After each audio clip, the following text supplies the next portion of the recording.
Time's up, Admiral. Here it comes.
Hail and howdy, everybody! Welcome back to Anime Odyssey, the once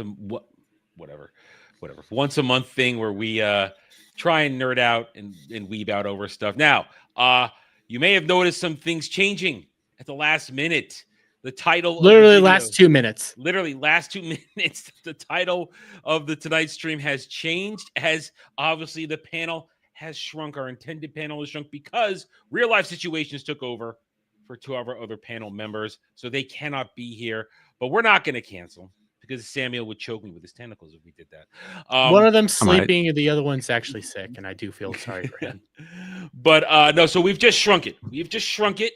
Instead of doing our One Piece special from East Blue to Enies Lobby, we're simply going to go from East Blue to Alabasta. It's a simpler one. Not so much. We'll still have a little One Piece fun, and it leaves us the still many roads to travel. Hi, Dermy. How you doing? Oh, I'm doing great because today I'm both a transphobe and a leftist. So you try to figure this all out. So yeah, still gay though. Still gay. Yeah, I'm still gay, but Yeah. I'll accept that one. But yeah, my Doctor Who video is hitting all the right people right now, so that's great. And then me criticizing Matt Walsh means I'm a leftist. Oh, sure. I mean, I could give two shits about Matt Walsh. I don't care. Yeah, I'm having an interesting day, but you know what? I'll take it. Videos are growing again, so we're just rolling with the punches. Mm-hmm. And also, I'm playing with my food. Oh, yeah, which you're wont to do. Oh yes, I am. I just had somebody try to explain what sex ed to me is. So, Oh, wow. especially in the context of what's going on in Doctor Who.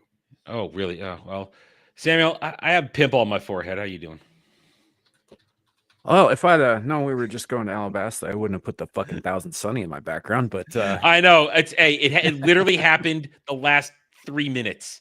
Literally, I had to make the call to shrink it because with just the three of us, it's a little much to try and have a rousing discussion on 5 arcs as opposed to maybe just 2.5 now. So, yeah, how you doing? No, I'm doing okay. Finished up Shoe on Head's latest video here. Actually, right before this, finished watching that. That was hilarious. I highly recommend it if you love entertainment. I do love entertainment, but I don't know what this is. So you'll have to fill me in later on that one. All right, so it's Anime Odyssey. We talk anime, and we've been planning this for months. And I just find it funny that I'm patting myself on the head, on the back. It's like, yes, it came together. We've got a panel, and then real life says, "Fuck you, dude. You don't get what you want. You don't get what you want." But no, we're gonna be fine. We're gonna be fine. Don't worry, gal. Real life always takes precedence. It's okay. You'll be here next time. It's fine. But we can rally. It'll be a simple conversation. But I can still do the one thing I wanted to do. In particular, before that, hey, all howdy to the chats. We are happy to have you guys with us. We hope that you've had a nice Thursday because it's now late night, it's evening, and we hope you're gonna enjoy yourself. So hit those like buttons. Links, excuse me, are in the description below, and let's get started. All right, One Piece. Jeremy and I obsessively always come back to it almost every show. Somehow One Piece always comes up, and we end up talking about it. So I am happy to now officially say we're only going to talk about One Piece today. We're not going to tangent off of something else into One Piece. We're just going to talk One Piece. So the best way to start is to, I think, how did you get here? How did you get here? How did you find what is arguably one of the grandest anime franchises of all time? It has gone the distance for nigh on almost going on 30 years. Like 90s, 2000s, go late 90s. It's been a long ass time. To have a discussion of how did Samuel start watching One Piece? How did he get into One Piece? We are going to have discussion. Go ahead. So essentially what happened was I watched on Nerd Product's recommendation, right? And him not knowing anything about the franchise or whatever, he watched the live action version of it that they did on Netflix. And he said it was good. And I'm like, well, he never says anything's good, so I'll check it out, right? And so I sat down, I watched it. I was like, you know what? I enjoyed this. And I mentioned offhand to you two that I rather enjoyed it. And you both just was just like, no, dude, no. And it's like, you have to watch anime. I was like, oh, I don't watch fucking anime. Well, you have to. It's like, it's 1,000 episodes long. No, I'm not doing that. You guys were like, you have to do this. So Dermy hadn't seen Stargate beginning to end.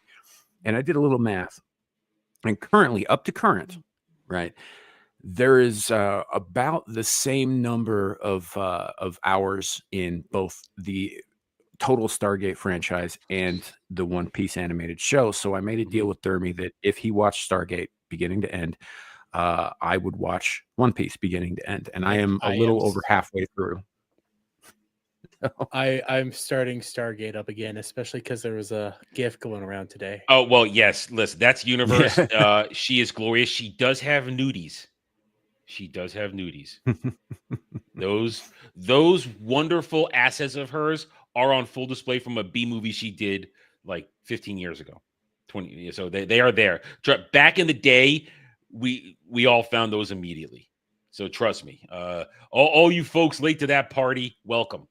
Welcome to that character. When she appeared in Universe, like, wow, okay, Hello, biggest tits in Stargate ever. They have their Yeah, own gravitational pull in the good way. Yes, and they look pretty big. Yeah. fantastic. They look fantastic. I'm gonna just keep it on target. Those are anime quality boobs that she has. They're anime quality. They defy gravity. They bounce in the perfect, beautiful way, and she's hot too. So She looks it's pretty good in the uniform. I'll say that. Yeah. yeah. She's got anime figure. So see, I made it relevant to today's show. She's literally got Nami proportions. Those are literally, well, let me make it right again. Time skip Nami proportions. She's got time skip Nami proportions, and it's glorious. Anyway, all right. So Samuel started watching it as a bet. Jeremy, how did you come to One Piece? I saw the 4Kids One Piece when it was first airing. You're not alone. You're not alone. It was on Toonami back when I could Toonami. watch it was back when I could watch anime, and before my times on the interwebs, back when I was a wee little tot and everything, and I was only not 6 as feet fat. tall? You were only 6 feet Yeah, tall? well, I was actually more like 5 feet back then, back when I was like 10, something like that, maybe even 9. I don't remember. And I wasn't fat back then either, but I was watching it and I hated it. Mm-hmm. And then time went by and was like, I saw it come up on Netflix and it's like, I'll watch it. It's on Netflix. And I was like, this is not what I saw. Yeah, you got the Funimation cut. Yeah, I got the recut. Funimation. Yeah. And I started watching it. I kept watching it. And then I go on like mass binges and then long breaks. And yeah, I just kept watching it. And I need to get back into it. I was still in the middle of Wano. Well, towards the end of Wano. Well, Wano is the biggest arc ever in One Piece. It was gigantic. I mean, I was reading it when it was happening. I wasn't watching it. I was reading it. Took a lot longer in the manga form. But found it because of what? Found it because it was on Netflix again, so I just started watching it. And listen, honestly, my story's not that different from yours. When it premiered on Fox, the 4Kids version premiered on Fox Kids back in the day. Yes, I'm dating myself. And it came on, and I watched it, and I didn't quite like it either, but I watched it up to a point, and then I said, I can't take this anymore. There's something about this. It's all wrong. It's dumb. It's bad. And then I walked away, and I came back roughly, I want to say 2 or 3 years later. And Funimation hadn't gotten their hands on it yet. This is when they had canceled it after Alabasta, and it was just in limbo, and you had nothing but fan subs. So I went back and I got a hold of the fan subs, and I started watching. In the anime, they were just about to hit Water 7 in the anime, and the manga, that means they were like way past. They were like in Thriller Bark in the manga. So I got into it and I started watching it from the beginning. I watched it from the beginning, and not realizing at certain points that there was such a thing called filler. I was kind of reacquainted myself with anime at that point. I didn't understand filler arcs quite yet. And wow, I was blown away at how much fun I was having. I got through East Blue, and then unfortunately I watched the Apis arc, which I didn't know was filler, and I was still having loads of fun. And then I got back to the stuff I had last remembered, where they had just entered the Grand Line, Whiskey Peak.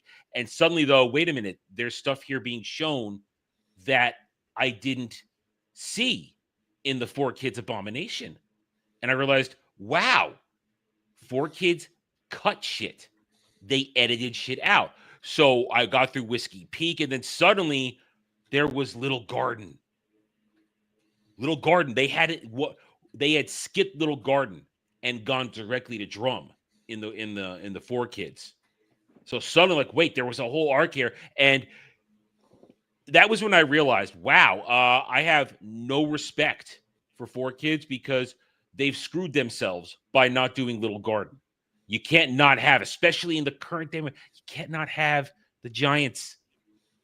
Cannot have them on Little Garden. They have to be there, especially at the end of American Hour. But so I watch it, and then suddenly I'm binging it. I'm watching it. I'm scraping for fan subs because this is early 2000s. So fan subbing is not the highest quality. Let's just say my first watch of Skypiea was very rough. The quality was less than 480p. The subtitle I mean, Skype translation is less than 480p in story wise. Oh, I hate Skype. Yeah, I will never. I know you hate Skype. Yeah, we'll save that for next time. You get to save that for next time. But I watched Skype. The translation was abominable. There were things put into both Alabasta translations of the fan subs and the Skype that weren't real. They had just put shit in there because they were bad translators. And it was years before I figured that out. Point is, I got into it simply during it, but then I fell in love with it. And I caught up to Water 7 as it was then live airing for basically Water 7 into Ennie's Lobby.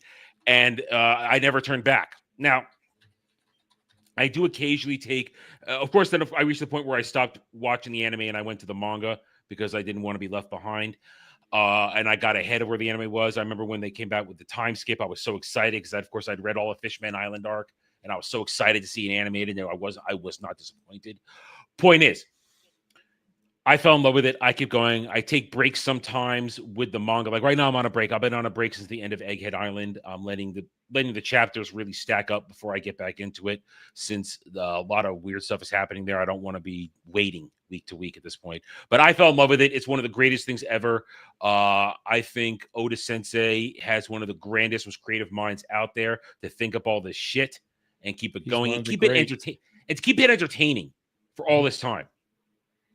It's fantastic. I love it. So that's at least we'll see the ending of One Piece. I will. Yeah, I'm going to see the ending. It's going to be another 5 or 6 years. I'll never get a proper ending for Berserk. No. Well, listen. Oda is going to end it. It's going to be another 5, 6, maybe 7 years. He's in the final arc, but he's going to end it. It's going to happen.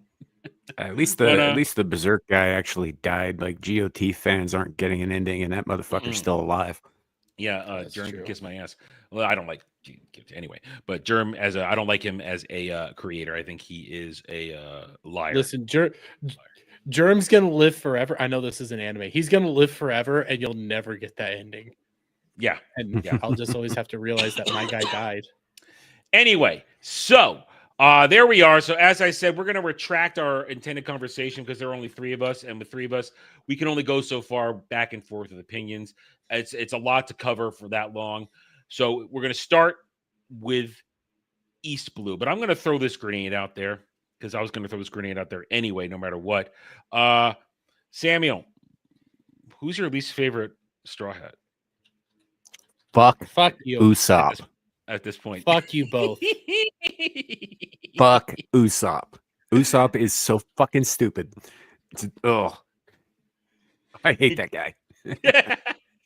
Listen, up to Alabasta, he does, his achievements suck. Let's be honest. Okay, if I have his biggest achievement up to Alabasta is learning he's got to be a sniper. Yeah. I love Usopp, but just to go, we could, starting with East Blue, his introduction.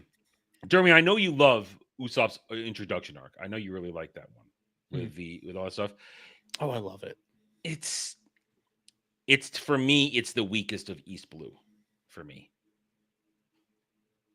Because the kids, I know it's all, I know the whole nature of the story is dark with what's going on there, but I have a hard time with enjoying that one, especially the next couple where you've got Sanji's arc and then Arlong Park. And so defend Usopp's arc for us, Dermy. Defend it. If I'm gonna, so his East Blue arc, I'll defend it because how he's depicted is, yes, he's kind of sleazy.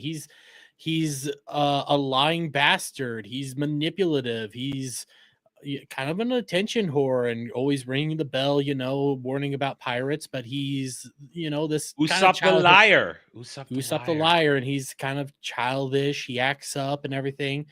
And throughout his arc, you realize that him lying, some of his misdeeds is bringing joy to, the rich girl who's sick and can't leave her house and stuff. And you see, like, there's some joy in these little white lies in these stories that he's telling. There's some goodness to him. And then shit hits the fan with the real Black Cat pirates coming up to invade and take over. And in that moment, he's the kid who cried wolf. Nobody believes him. Nobody's listening to him. All the kids aren't listening to him. Nobody's interacting with him. He's realizing the errors of his ways. Because he's a liar. And yes, because he's a liar, but he is one of the people that stands up and is willing to do the fight and is willing to push back, even though he brought this on himself. So when he is backed up against the wall, which it takes a lot to get him backed up against the wall, because he's running as far away from the wall as possible at all times. He at least he'll step up and actually do the work and actually get shit done. So that's what I like about him. Get shit done. Okay, get shit done to the best of his ability. No, you know what? I will defend getting shit done, because guess what? He fucking took out the blueberry bitch and you're in the middle of it. We are not there yet. And do not get me started on what it took to get him to that point in exactly. Dressrosa. No, Dressrosa. He is a nightmare in Dressrosa. He is a fucking nightmare. I'm currently watching Dressrosa, so Yes, I know. I had to bite my tongue because I almost said a thing. Yeah. I'm gonna say I almost said a thing. All I'm gonna say is that without spoiling it, Usopp's character development does major fallback in Dressrosa. He reverts to his worst character traits in Dressrosa. It's terrible. And then he steps up. Samuel. No, I don't think he ever got past him. No, dude. Look, kid's a liar. He's useless. He gets in the fucking way. Sure, he's willing to stand up, but essentially what he's standing up for is cannon fodder, right? He's not any good at anything. And to counter what Tiny said in the chat, all his lies come true. I have yet to see a giant piece of goldfish poop. First of all, secondly, there was a giant goldfish, and he doesn't have 10,000 soldiers ready at his back. There's that too. Well, and secondly, this is skipping ahead a little bit, but this is skipping ahead of I think where you intend to go today. But after he challenged Luffy at Water 7, he should have been left the fuck behind. Yeah, it's good. Or killed. We're gonna leak out. Killed would be better. Yeah, listen, that you hate. Yeah, I hate you. I hate you both. No, we're putting a pin in the Water 7 fight. I hated that moment so much for so many reasons. It's one of the worst things that they've done in the show. Yeah, it was terrible. I hate Usopp the entire Water 7 arc. He's a pain in the ass. I don't care. I'm trying to save the Mary. No. And also, I'll say the most useful thing he did was was basically essentially be the key to what's her name's heart, so they could get shit. Now I can't remember the old ship's name. Mary. Well, Low Mary. Yeah, they could get the Mary. That was like his whole purpose, right? That was the most useful thing he did. And that was just because he happened to know somebody who was actually useful. I love Usopp, and I will not accept this Usopp slander. Sniper King all the way. He's not Sniper King yet. He's not Sniper King yet, but he's still Sniper King. And he barely pulls off being a good sniper when we get to Logtown. He barely pulls that off to get the goggles. Barely pulls it off. Barely. Listen, I can't talk about any of my favorite. The only favorite character I have this time now is Usopp. I don't have Chopper. I don't have Frankie. We've got Chopper. We're Alabasta. Alabasta. Yeah, we do. Well, listen, it's Eastwood to Alabasta. You can bring up Chopper right now if you want, because Chopper's the second best character of the whole fucking Chopper's show. Fantastic. I like Chopper. Chopper's great. Chopper's backstory is the first one that broke my little nerd heart back then, because Luffy's backstory, we don't get that forever. Zoro's backstory is just a bummer. Nami's backstory is East Blue. Is East Blue. I mean, her whole backstory is tied into all of East Blue, into Arlong Park. But I'm not crying over when her stepmom died, when her foster mom died. I'm not crying over that. But watching Chopper suffer as a little kid, being rejected by everything, that got me. Back then, I'm like, oh, he's just a little guy. Leave him alone. He's just a little guy. He's Tony Chopper. Leave him alone. And then in that whole and the way that he's searching for acceptance, and when faced with acceptance, when Luffy openly accepts him without a shadow or shred of a change of heart, he can't accept it, and his personality is to reject it automatically, even though deep down inside, which is his personality trait, when he's pretending to reject you, his emotions come out and he can't help himself to show how happy he is. It's that hits on all the levels, and it's so good. I love Chopper's backstory. It's the first one that really hit me home with that. Go ahead, Sam. The part of the story where he's trying to find a cure for his master, and he happens upon this obscure thing, and it happens to be on the side of the island that's probably going to get him killed if he goes back there. And he goes anyway, and he comes back, and he's beat to shit. One of his horns is broken, and he's nearly on death's door himself, just to bring back this one item on the off chance that it might save his master. Like that part was awesome. Yeah. And I know it's much further than even where Samuel is, but when Dr. Correa, Dr. Correa openly says that's my son later on in the series, that hits you hard. That hits you in the feels. And I just want to say for a moment, thank God they didn't cast Jamie Lee Curtis for her in the live action. Thank God that fell through, because that would have been horrible. Just would have been horrible. Wouldn't. The weirdest thing is you wouldn't have the body to go with. No. Dr. Correa has a body. We don't talk about the face. Well, that's what we call a double bagger. Yeah. Although that nose will probably break through it. Anyway, but I mean, with the main Straw Hats at this point, leading up to Alabasta, you've got Luffy, Zoro, Nami, Usopp, Sanji, Chopper. You got your first six. Vivi she's a part. She's like an auxiliary member. Yeah. Yeah.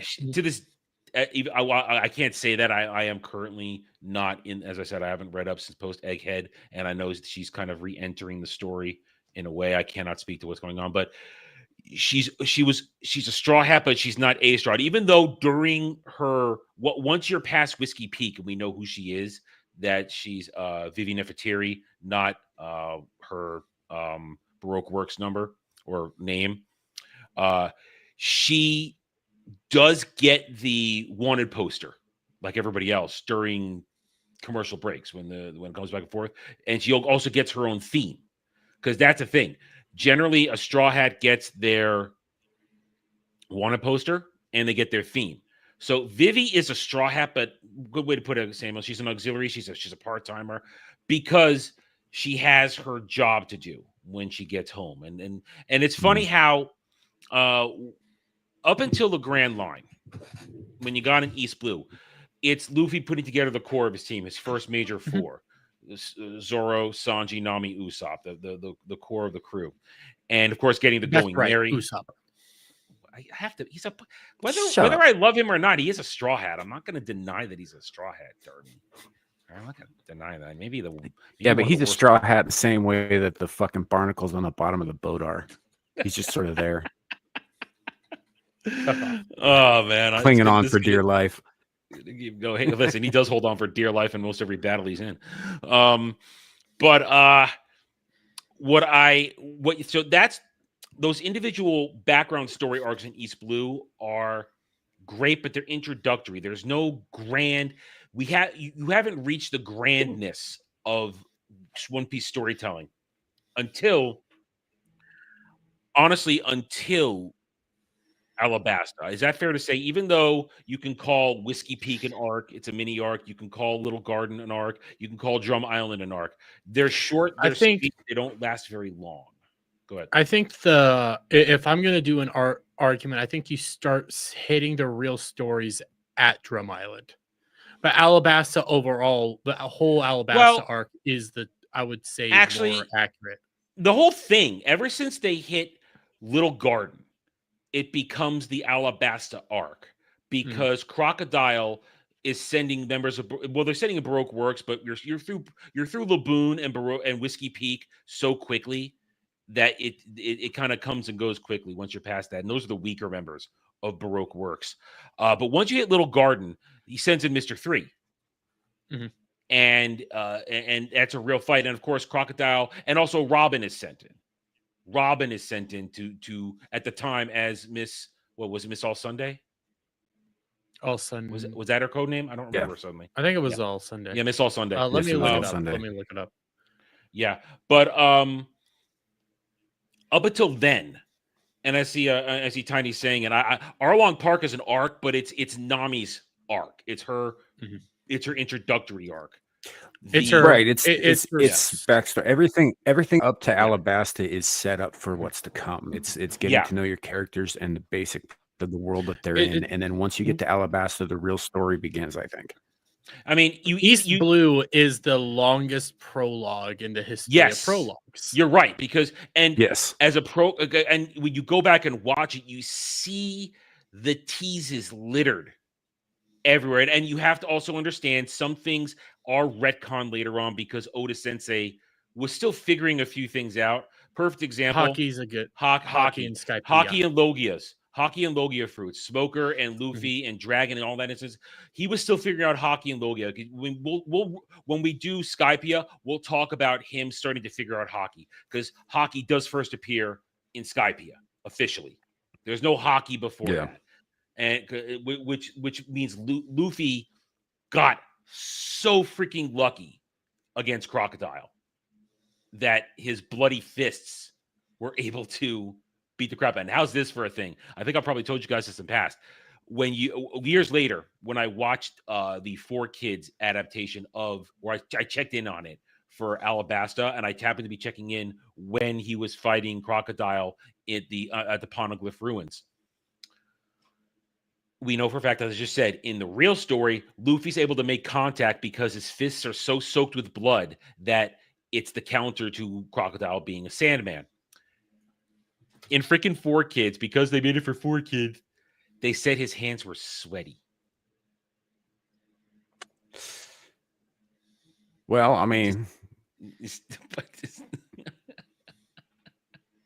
all right, Tiny, bring up a good point right there. Yes, but it was right, but you don't know what it is yet, and I don't You don't think know, that you just the think- writer did either. I don't think all you know is that Shanks had presence, and it was enough to make that Sea King like to hightail it out of there. Yeah, Later on, you don't we learn understand it's about Conqueror's Hockey later on. Yeah, you don't learn about Conqueror's Hockey in full until Not until it's Marine Ford. No. I'm sorry. No, No. it's before Archipelago. Marineford. Archipelago. Right after Archipelago, Yeah. because it's not I until think- Amazon Lily where Luffy Yeah. first exhibits Conqueror's Hockey. Right, but they don't really give you a whole lot of information on it until just after the time skip when it checks in on Luffy and after he's learned hockey. Yeah, hockey. Hockey was a long time. And another conversation put a pin in. I'll just say, Oda was smart to come up with it completely like he did because he needed a way to make sense to fight Logia. He hadn't quite figured that out because when you go back and you see in Alabasta when Ace and Smoker go at it, they're fighting in their Logia forms and they're just canceling each other out when clearly Ace would know hockey at that point. You can't be a captain on Whitebeard's crew and not know hockey. And Smoker admits he didn't know hockey yet. We know Smoker didn't know hockey yet. That's why he relied on his Sea Stone pole. But Ace would have known hockey. So, but it's Oda figuring shit out. We forgive him. We forgive him because Oda has the beauty of bringing it all together and making it make sense. Go ahead. I mean, yeah, if you look at it objectively, it is a bit of a plot hole, but it's a plot hole that he later on fills out. Like he starts figuring it out.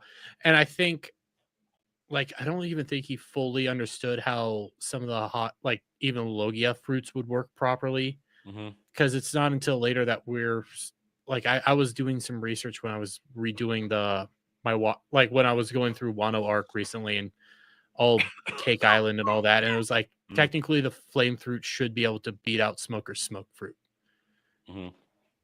But that he doesn't start working out some of that stuff till later on either. So there's like little things here or there that should be happening that you're in the early stages of working it out. I mean, there's a lot of things that I can say that Oda had. He knew where he wanted to go, but you can't skip Laboon. Laboon has a purpose. Now, did he always intend to have Brooke be there? Again, getting a little ahead, but I'm going to ratchet real quick. Did he always intend to have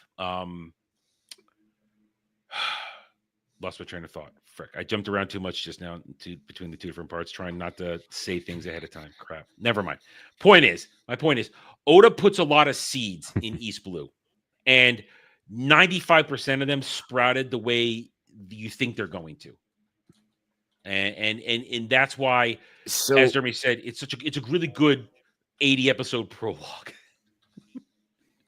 Where's the 50? I think it's 50 actually. Go ahead, Sam. So I don't think that's the case. I think that I think Oda put in a lot of stuff that he thought was cool at the time, and then he found a use for later when he was writing other things.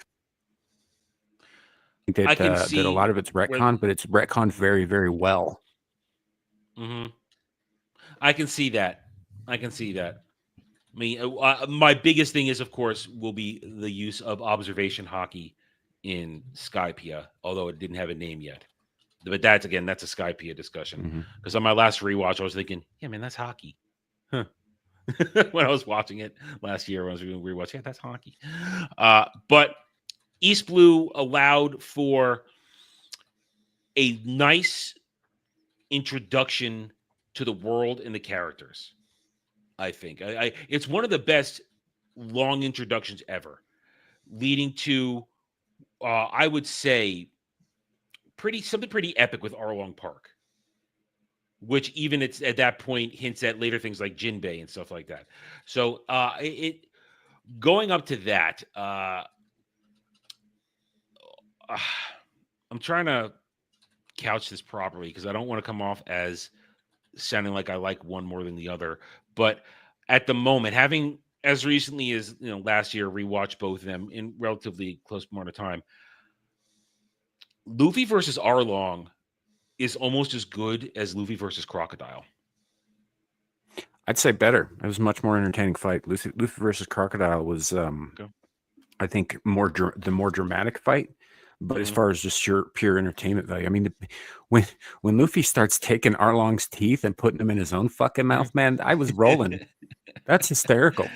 Well, and the thing is, the Luffy Arlong fight is actually pretty hardcore with what goes on in that fight, especially compared to the live action most recently. Live action dumbed it down. They took out the hardcoreness where Arlong bites and slash and cuts up Luffy, and Luffy just pounds the ever-living shit out of him at one point. That's when he comes up with Gum Gum Axe. Live action took out the fucking live action. Live action took out them marching in the theme music for them marching to Arlong Park. Well, one of the reasons I wanted to, you can't have it without overtaken. Well, see, that's the thing. One of the reasons I wanted to do both East Blue and East Lobby was to have a compare and contrast of two things that I think are at the time. I know I said that Chopper is the one that pulls the most heartstrings in terms of backstory, but Help Me was groundbreaking in terms of, for me, at that era of anime storytelling, because Nami, who had been literally nothing but a bitch for 4 arcs up to this point and seemingly betraying everybody, and then you get the full story, and after going on and on about I don't need help, I can do this myself, then breaking down and just the look, the Help Me. I wanted to compare it to I Want to Live, but we were going to have to put a pin in that one. It hits so hard. And frankly, having, again, rewatched them both recently, the anime one hits harder than the live action one. So much harder. Yeah, I think, though, that's a product of having so much more that led up to it, because, like, obviously the live action only had the 8 episodes, right? They only had so much time to try and cram all of this stuff in, and there's just no way to do it. East Blue goes on for what, like 57 some odd episodes, something like that. Yeah. And yeah, they're shorter episodes, but still, when you break it down, it still comes out to 2 to 3 times as long as the Netflix series, just that arc alone. Mhm. So there was no way for them to pack all of that in as effectually as the anime did. And I think that was just a logistical thing. I think they did the best they could, because I still I watched the live action first, as you guys know. That moment hits. It does. In the It live does action, hit. it absolutely Oh, hits. they got it. And but there's, I guess I'm showing my bias here. I am showing my bias. I admit this. She was a both much are. bigger bitch, though, in the anime. I'll give you that. Oh yeah, yeah. It's more meaningful because in the live action, Nami, she's just kind of off-putting or keeps at arm's length. No, sorry, not off-putting. She's at arm's length. She won't let you get in. In the anime, Nami goes out of her way to do bitchy things, to treat people like trash, even though she shines. Her good nature does shine to through. steal their money. Yes. Yeah. And I would, she hits everybody with surcharges every other minute. Yeah. I would also say, like, the live action Nami, you're right, she's more arm's length, but she's willing to like help out. Yeah. Like right away when They're it came rushing to, her good nature. yeah, when it comes to anime Nami, she's more manipulative, and she's constantly using you or trying to get your money. She's not really wanting to help out, and usually when she is helping out, it's because, well, I have no other choice. Yeah, I will say though that because of the real life casting to East Blue Nami, they do look very similar, because East Blue Nami was not well endowed. She she slowly grows larger and larger as the arcs go on. When you get to Alabasta, her bikini in that one, it's not a bikini, but it's her top, her Arabian top. She's filled it out suddenly. Suddenly it's there. And it's like, wow, Nami, you grew up in a second, didn't you? I think though, anime Nami is like, I don't think you really do see her good nature, aside from like in her backstory in her village, and why she's doing what she's doing in her village. After that arc is over, she just kind of goes back to this whole "give me all the money and I'm a cunt" thing for a long fucking time. She doesn't really show like true altruism until Punk Hazard, man. When she just can't leave those kids behind. Yeah. Wow, that's where make a note for that. I'm really going to want to compare and contrast with the bigger panels you get farther in, as we keep, because remember, everybody, this is our first one. We're going to do these for a very long time because there's so much to cover, and even when we do another one, we will likely be jumping back to shit we've already talked about, because it's One Piece and there's so much and people haven't been here. So I'm definitely going breaking. I don't remember when Punk Hazard is. I mean, Punk Hazard is right after Fishman Island. Okay, thank you. Yeah, and I'm not saying that she was an evil person by any means, but she was certainly a lot more self-serving in the anime pretty much throughout until up about to that point. I mean, I would like, yeah, I mean, it is. Let's look at her. Let's look at the remaining arcs here in East Blue. Then, once you get to, I mean, Whiskey Peak, she does nothing special in Whiskey Peak. Little Garden, she's mostly part of the running around complaining crew in that one. She's not positive in Little Garden. Drum Island, she's actually out of, because she gets poisoned on Little Garden. She's actually out of action for most of Drum Island. Even when she's in action, she's awake, she's in bed. She can't do much. And when she does get action, she's riding on Luffy's back, hollering orders. And it is a little bitchy. I'm sitting here thinking, during like Alabasta, even, like, she wasn't really doing much, because you also have to think about, as much as I like Usopp, even though Usopp did a little bit more in Usopp got in a real fight. He got into real fights. Nami couldn't get into like these high level fights because she was physically incapable. All she had was her staff at the time. She didn't have the climb attack yet either. She didn't have the climb attack. She didn't have any of those abilities yet. She doesn't even start getting those until Skypiea. And to Tiny's point, if you were raised by Arlong, how would you turn out?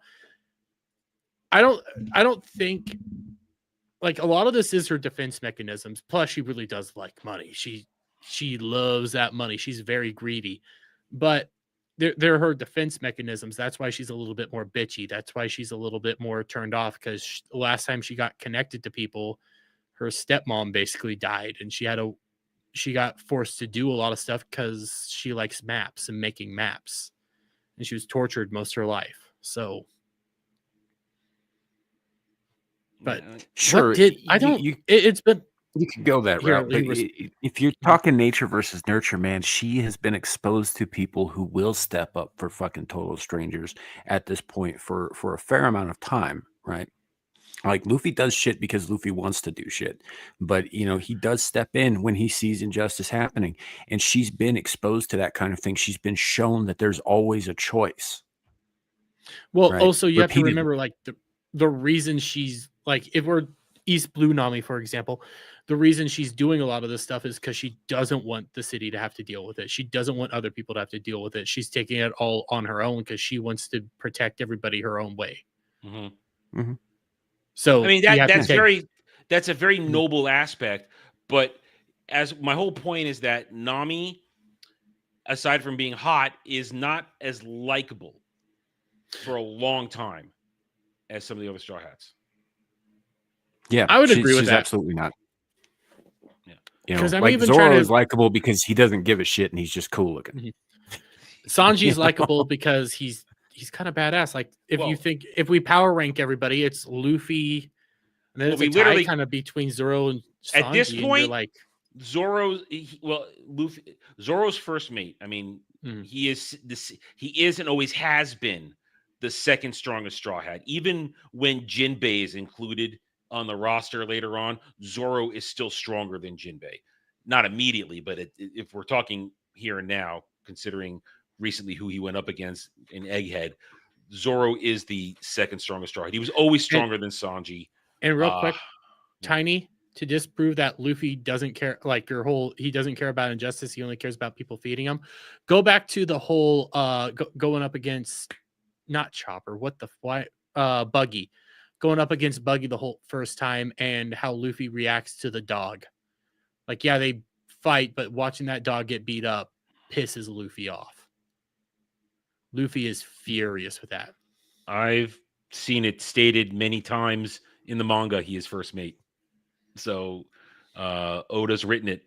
Oda may say it, but he's written it in the manga.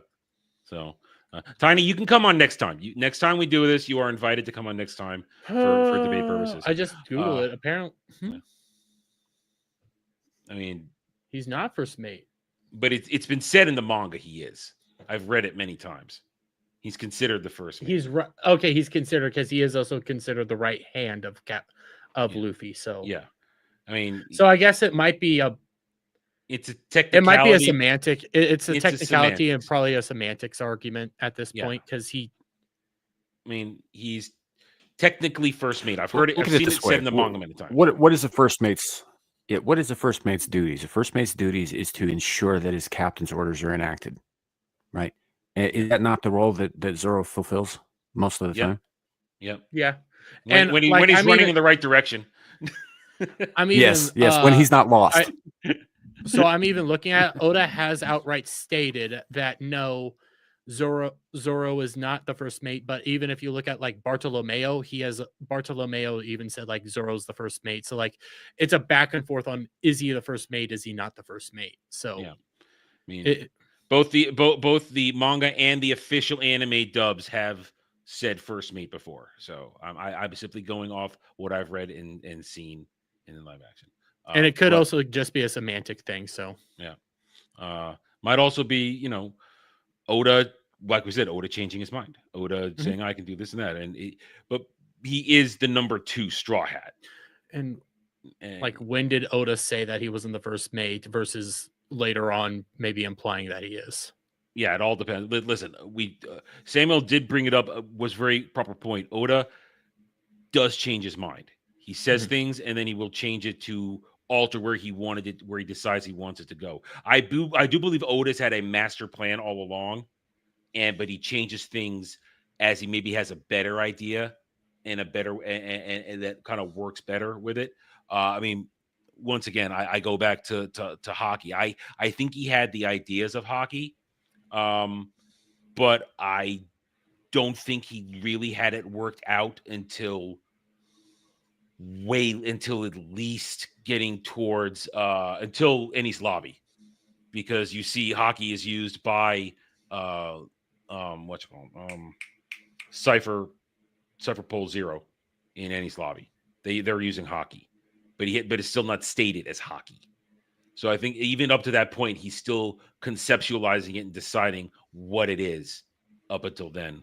Because they call it like the 5 forms during the Water 7 arc, all that kind of stuff. But what I'm saying though is that the overall crew, they're all, you either love them. I mean, perfect example. Dermy loves Usopp. Samuel hates him. I don't hate Nami, but if we're going by the ladies of the Straw Hats, Robin is number 1. She is top waifu. She is a much greater pirate empress than Nami will ever be. But then I also like Vivi more than I like Nami, because even though Vivi has had significantly less screen time once she was there, she did a lot more to earn a charting in my One Piece waifu ledgers. But I'd love this. I know you say it's coming down the pike. Like I said, I'm in Dressrosa right now, so that hasn't happened yet. But I really liked Vivi. She's one of the best parts of the Alabasta arc, I think, and I'd love to see more of her. Oh well, she does come back. Yeah. They once you get past, I think it's actually right after Dressrosa, she starts reappearing again in side moments, and then the final moments post Egghead, like the events right at the end of Egghead, certain events that happen in Mary Joie, she has returned to, she's on a trajectory to reunite with the crew. We'll just say that. She's on a trajectory to reunite with the crew. And real quick to Tiny saying that he said it last year. He actually said it in 2022, and then they didn't get translated until last year. Okay. So, and you only find those in the like the special edition volumes Mm-hmm. when he does like Q&As at the back. So I was just digging around with it. So if you think if he said it in 2022, Bartolomeo says it in the manga like this, and in the anime back and forth, because like even the wiki saying like Bartolomeo even called him his right hand, like his first mate. There's several people that was called him his right hand. So yeah, and Bartolomeo is technically Oda speaking. Any character saying anything is always Oda speaking. So I think Oda's just kind of, I don't want to say he's playing both sides of it, but I think Oda's defining it differently than we are. We simply call it a first mate. He's just calling it Luffy's right hand or Luffy's second in command, whatever you want to do it. But Zoro, when you go in rankings of the Straw Hats, it goes Luffy up at this point up till Alabasta. It goes, I would say in terms of command, it goes Luffy, Zoro, because Zoro will command through strength. No one's going to go against Zoro if he doesn't want to do something or if he wants to get something done. Then I would say Nami is actually ranked higher than Sanji, because Nami is intelligent. She is technically, after Robin, the smartest member of the Straw Hats, because she thinks. She's not an idiot. Luffy's a moron. Luffy is 50% instinct, 50% emotion. That's Luffy. Okay, I'm sorry. Let me phrase that. 20% instinct, 30% desire for meat, and then 50% emotion. But Nami's, I think Chopper's pretty Nami's smart, but he's reactionary. He's immature. He's extremely reactionary and emotional. Yeah. Well, Chopper's smart from a scientific point of view. But I would say Nami is the brains. Usopp's also smart, but his paranoia and fear distorts his intelligence. I'm gonna because I'm looking at what Tiny's saying in the chat, because she is technically right that Nami, when out at sea, Nami kind of takes charge, but that's also because Nami's the navigator and you don't fuck with the navigator. It's also because she's a giant bitch. That To be honest. No lies detected. But look, if you sit down and start thinking about it, like I'm still stuck on the second in command. Mhm. I think it varies between situation on who's second in command. Like the obvious people that aren't second in command are going to be Chopper and Usopp, but like other people, they all have their strengths and they play to it. Yeah, And but the thing is, Luffy's kind of Luffy. there's one thing. Everybody will always defer to Luffy, no matter how much of an Yeah, that's true. idiot he is. Mhm. Listen, how many times, even in the crazy situations, even from East Blue to Alabasta, Luffy wants to do something. It's just like, well, that's what the captain says. Mhm. Captain says we're doing what the captain says. Our captain will always be king of the pirates. Yeah, captain is in charge. I mean, Mhm. it's what our captain ordered. There are many times throughout the series where they'll go, well, it's what the captain ordered. It's what the captain ordered. We're going to do that. But in terms of who really will issue stuff, I'm saying Nami is the smartest one after Robin. Robin is, even at this point, we don't get much of that because she's tangential crew by the end of Alabasta because she tags along. She's not honestly, I could say she's not officially a crew Yeah, member which until end of which, Enies by the Lobby. way, she grew on me later, but I was really off put by her just showing up on the ship and saying, "Yeah, I'm going to stick around." And they're like, "What do you do for fun?" Murder. Read books, archaeology, and murder. Yeah, Yeah, you know, I mean, yeah. I was really off put by one of the fucking main villains just showing up. I'm here now. Yeah. I'm part of your crew now. Well, could you ask first? you're gonna. Well, thing is about that, you learn pretty quickly after Alabasta that Robin never actually did anything bad during that whole arc. I mean, the Right, but destruction of, she didn't actually blow up Mr. Three's ship. I mean, you're correct. yeah. But Well, she like was, you know, presented as the right hand of Crocodile throughout Mhm. that entire thing. And when she just shows up after Crocodile's defeat and they're moving on, they're going out, and she just shows up on a ship and just never fucking leaves, right? You don't really get any backstory with her until like Water 7, but Yeah, Mhm. which is done on purpose. Well, yeah, because again, we're jumping ahead, but like Skypiea, for example, she's not an official part of the team. No, she's Like not. she's not. She's just really there. We could say this at the end, but at the end of Alabasta on the way to Skypiea, she's along for the ride because their direction coincides with what she wants to do. Mhm. Because Luffy is, at this point, they're pretty making clear that Luffy is ending up where important poneglyphs are. Mhm. And she is searching for the truth of the Void Century. And she's going to be along because, once again, we're not going to go deep into Skypiea. On Skypiea, she kind of does whatever she wants on Skypiea. She's not really following Luffy's orders. She wants to, like during Chopper's issues on Skypiea, she helps him out a little bit because she is a good person. But she's not a part of the crew, and it's not until the events of Enies Lobby where things happen. But again, we have to save that for next time we do this special. But to my point, though, when it comes to how the Straw Hats operate, Luffy's word is law.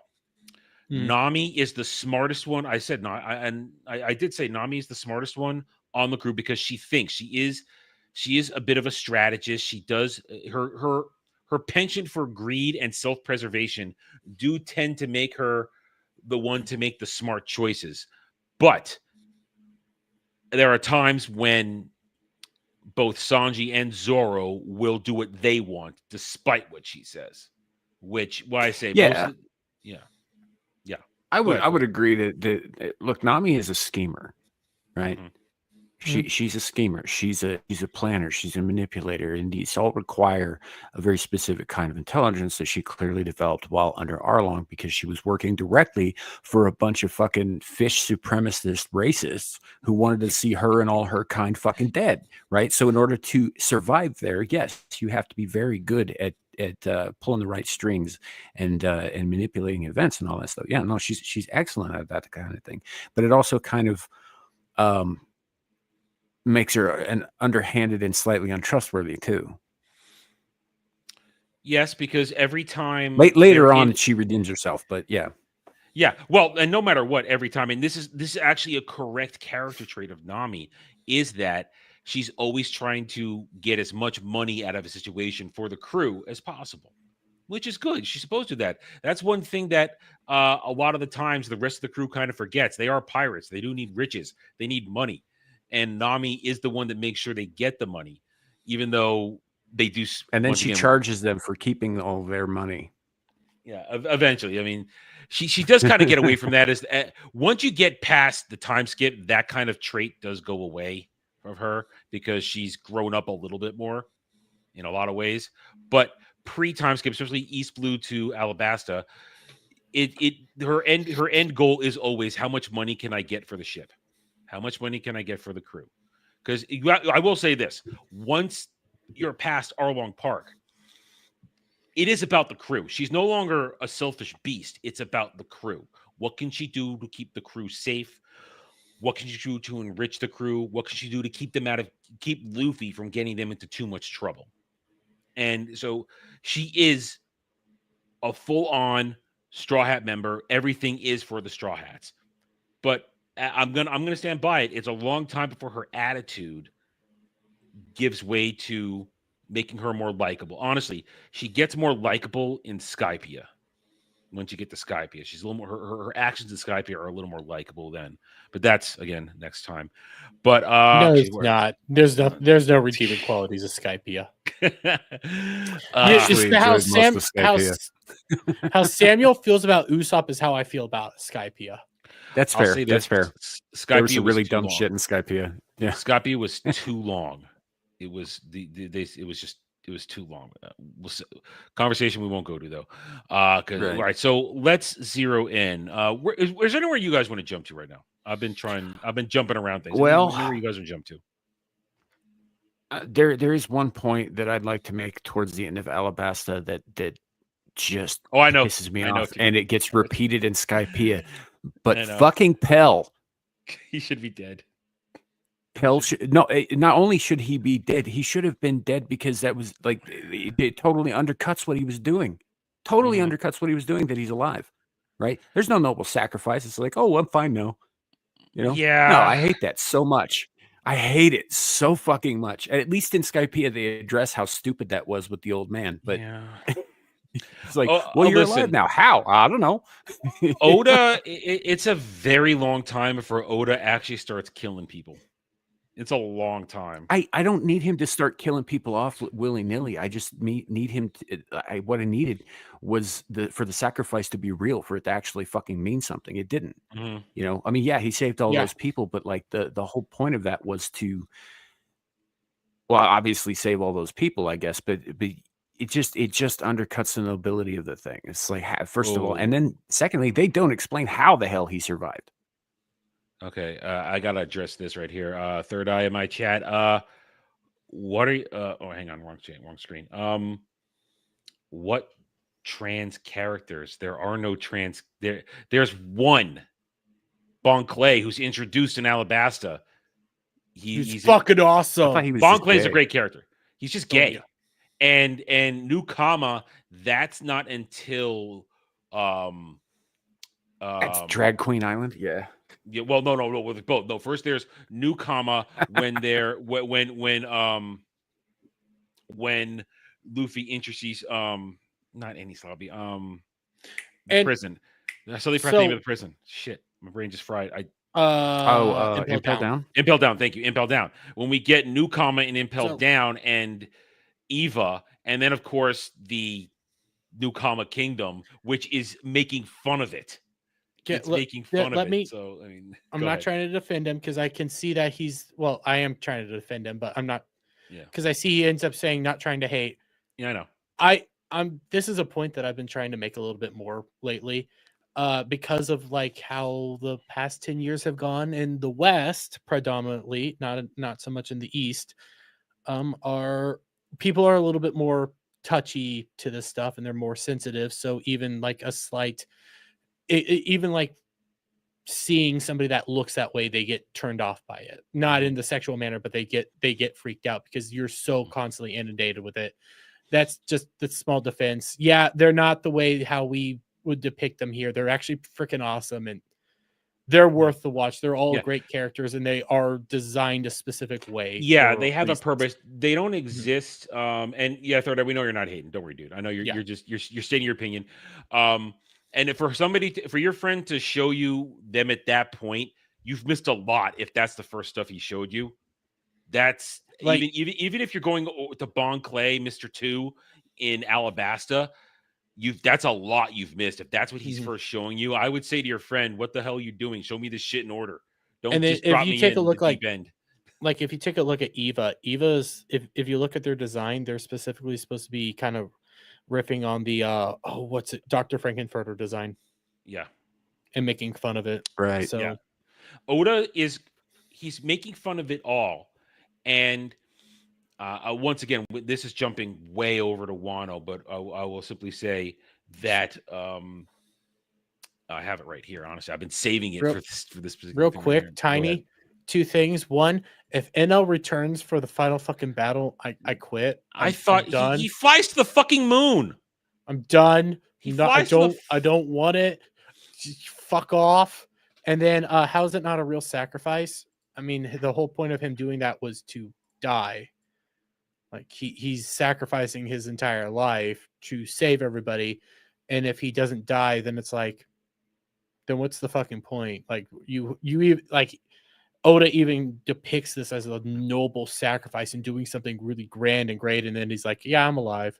Now, just to this is of course jumping to way far. And Samuel, you can cover your eyes, plug your ears, because this is in Wano for this part. If you don't want to be too spoiled, but the whole trans thing is only because the weirdo community tried to make Yamato their standard bearer. But that's her. She was a tomboy. And this official release, official One Piece information says female. And trust me, they don't hide the fact that she's female. No, she just acts like a boy because she's a tomboy. And she very well endowed. Yes. So much so that once again, I will break this out as well. I keep this one around. Well, I have it actually not keep it around. I have an entire folder. You keep it around just like Cloud. No, shut up.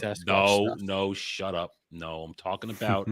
I keep every time Oda puts out a new splash page cover art or art for every One Piece. Every few months, Oda puts out a special full full color spread page, and I collect them. Oh, I'm seeing what Third Eye said. That's evil. That's evil. That's evil. That's Move wrong. Yeah, that's just wrong. That's just wrong.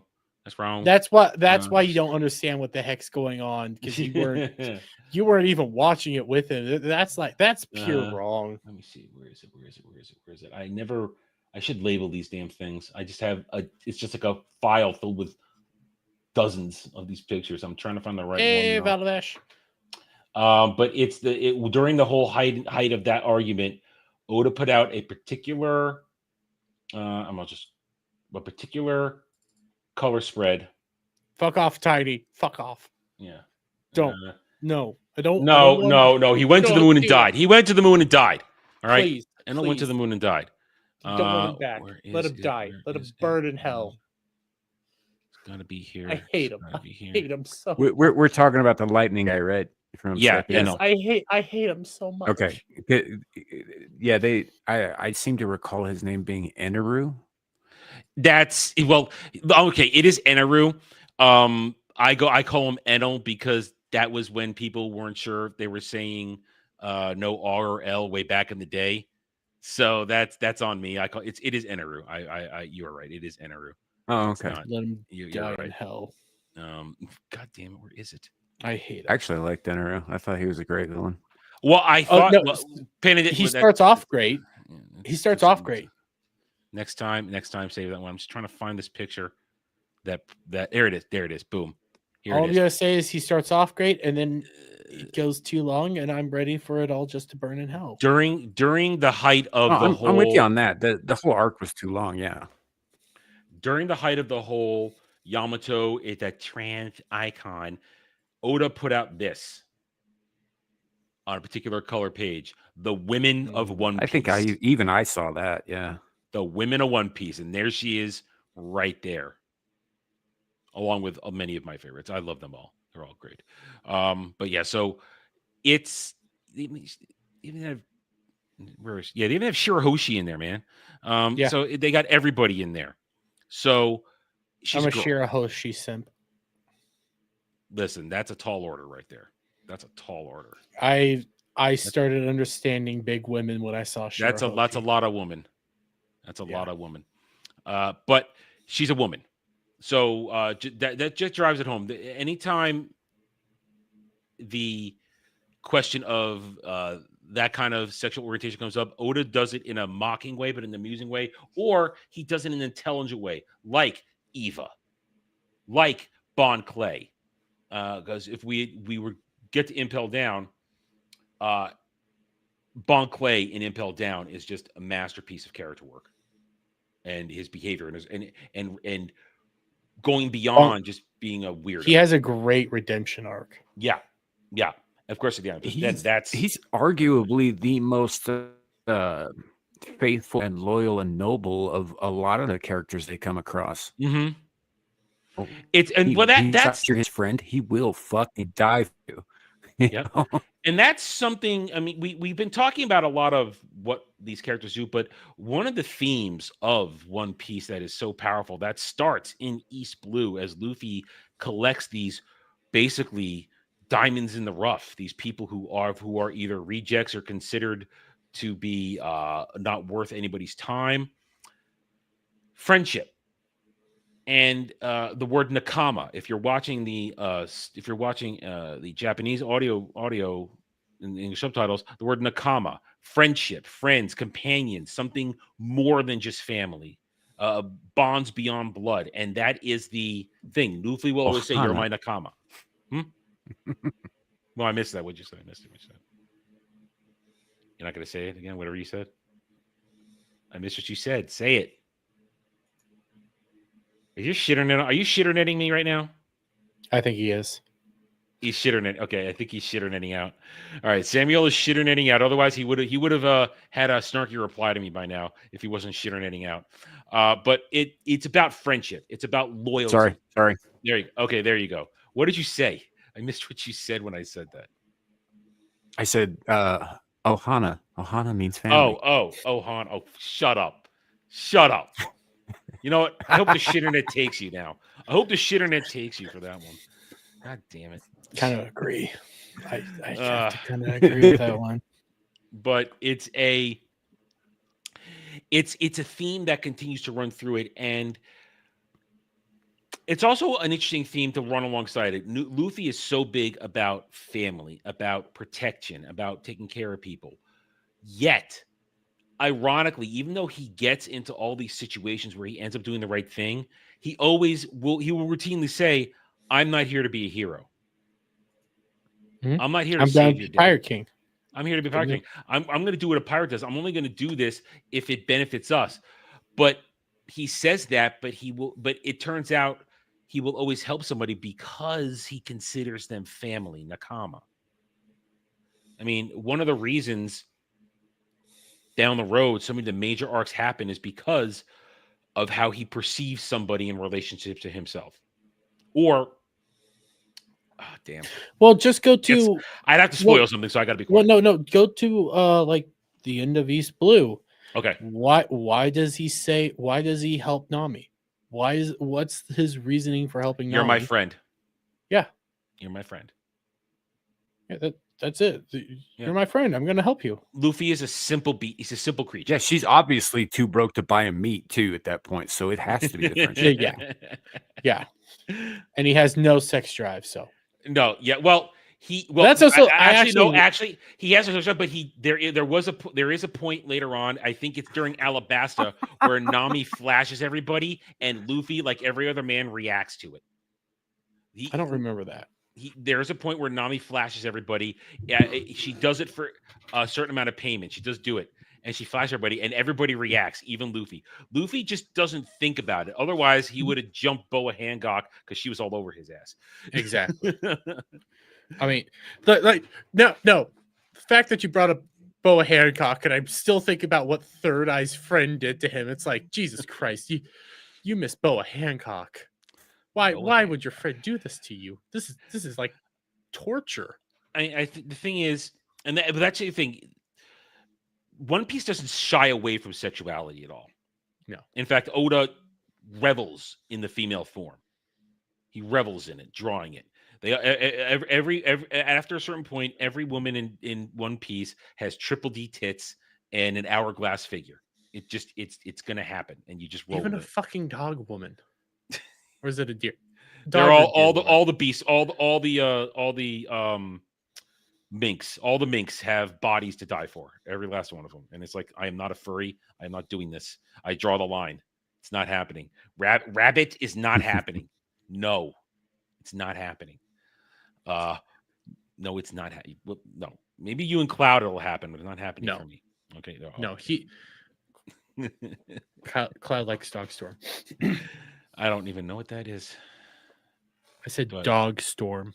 I don't know what that is. The leader of the day guy. One of the leaders of the minks. Oh, the dude with the hat. Okay, yeah. Dogs. Oh, you said Dog Storm. Dog Strum. You said Dog Storm. Wait, is it Dog Strum? I thought it. I saw it as Dog Storm. I'm pretty sure it's Dog Storm. I could be wrong. One of us is wrong. One of us is right. Well, either way. Storm in German is storm. So. Well, but you're saying either way. It's fine. We're either both right or both wrong. But even if I'm wrong, I just misunderstood what you were saying. So. Well, even if I'm wrong, even if you're wrong, I'm right. Duke Dogstrom. Whatever. That's how I. Yeah, that's how I recognize it. So when you say Dogstrom, I'm like, Dogstrom. Oh, Dogstrom, Duke Dogstrom. Okay. Wait, hang on. Third Eye's explaining his buddy to us. Hold on a second. Because he already. So Third Eye already watched Naruto, so he didn't have a problem watching, like his buddy watching the animes on his own. Then when they came back together, they would watch it, and then he did it to One Piece. This is evil. Oh, so your buddy would watch things without you, and then make you watch it from whatever point he was at. Is that what that's? Am I reading that right? That's what it sounds like, because he already watched Naruto. That's cruel. That's not cool. See, this is why I don't watch things with other people. I say, I'm going to watch it, and you can catch up to where I am. I'm not going to make you watch it at my pace. Because like Derby, I will marathon shit. I will marathon shit and burn through shit quickly. So yeah, I can do that. It's just I get burnt out, then I have to go do something else, and then I come back to it. Well, I got burned out on my last. I watched my last rewatch of One Piece. I watched it for I think 3 months straight, and I hit right at the end of a Zoe arc, and I was like, yeah, I have to stop. I need to stop. I've had enough for a bit. And I was reading Egghead Island at the time, so I was more interested in what was currently going on than what was going on in my rewatch. Because all I kept thinking of, man, I want to get to Wano. I want to see Wano because I want to get to Egghead. I want to get there now. So I kind of just hit the wall. But all right, so all right, back just one thing. Cloud, get help, Cloud. You need help. But yeah, so it's all about family, and Luffy will. But there are so many times where he says, "I'm not going to help you. I'm not here." Like, well, I have to keep jumping ahead. I don't want to. Shit. This is the problem with constraining. And I want to jump ahead to use examples, but I can't. All right. Perfect example. All right, let's keep it with here. He helps Chopper at Drum, not to save Drum Island, but because if he helps Chopper, Chopper will join the crew. Mm-hmm. Luffy's altruism is not altruism. It's always self-motivated. It's always what's best for the Straw Hats, what's best for him. Your internet's shitting out again. That's immediately. God damn it! Sorry. No, you're fine. You're fine. I can hear you. How is it now? You're fine now. You're fine. You're fine. You sound Okay. good. All right. But no, that's after Sanji and Luffy decide they're not going to eat him.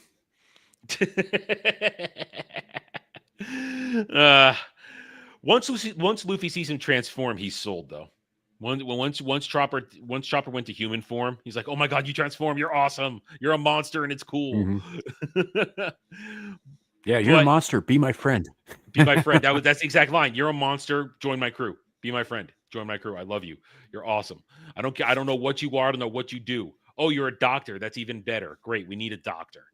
But Luffy does things because he wants to. When he's gonna help, helping Vivi. He's helping Vivi because he's helping Vivi. He's not helping Alabasta. And he's also gets pissed at Crocodile. That too. Luffy's motivations are not to save Alabasta because I just want to kick Crocodile's ass. I want to punch him. I want to punch him in the face. I'll punch him in the face.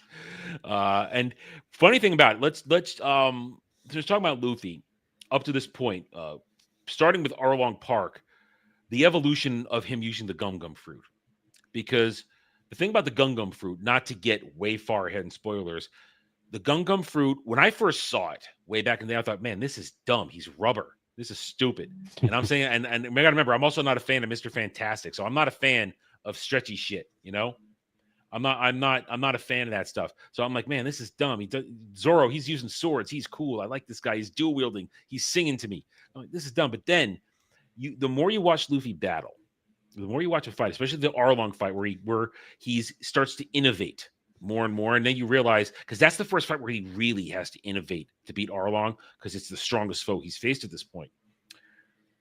Luffy's power is only limited by his imagination because he's not afraid to just do crazy shit. And he just goes for it. And when fighting Crocodile, to get the idea to fill himself with water and have the water tank on his back, it was so insanely crazy dumb. He does dumb stuff, but it works because of the. He's a fighting genius, is what he is. He's a moron, but he's a combat genius. He's a fighting genius He's a fighting genius whose main fighting technique is, I want to punch you. Yeah. I'm gonna punch you as hard as I can. But then again, because he believes he always believes he's gonna find a way to win up to a certain point, right? When we get all the way to the archipelago, Luffy always thinks, if I just fight hard enough, if I just keep going, I'm gonna find a way to win. No, yeah. And it works up until later on. Oh, here comes real strength. You've been fighting the scrubs up until this point. Yes, Crocodile wasn't a scrub, but as I said earlier, he got lucky. He got lucky that his wet hands covered in blood could make contact with Crocodile. And Crocodile, who up to that point, and that's why I always say Crocodile lost the fight as much as Luffy won it, because Crocodile, he'd been doing, and this is a line from later in the series, Logia fighters are arrogant because they think nobody can touch them because of their abilities. And Crocodile, when was the last time Crocodile faced anybody that could touch him? Probably a very long time. Somebody could lay a finger on him. So that was the example. I'm even trying to think about it. Like, yeah, you'd have to go. They don't really tell us why he's in Alabasta, other than he was running a criminal organization and he knew he was the warlord of a sea. But what was his last fight prior to that? Probably I think he got embarrassed by Whitebeard. I think that was it. He got embarrassed by Whitebeard because he has a thing. We learned later in Marineford he had a vendetta against Whitebeard. Yeah, I remember that, but I don't remember everything about it. Point is, that is that arrogance of a Logia. Even Ace shows it during Alabasta, the arrogance of a Logia fighter, where, oh, you can't touch me because your attacks will phase right through me because my body's made of an element.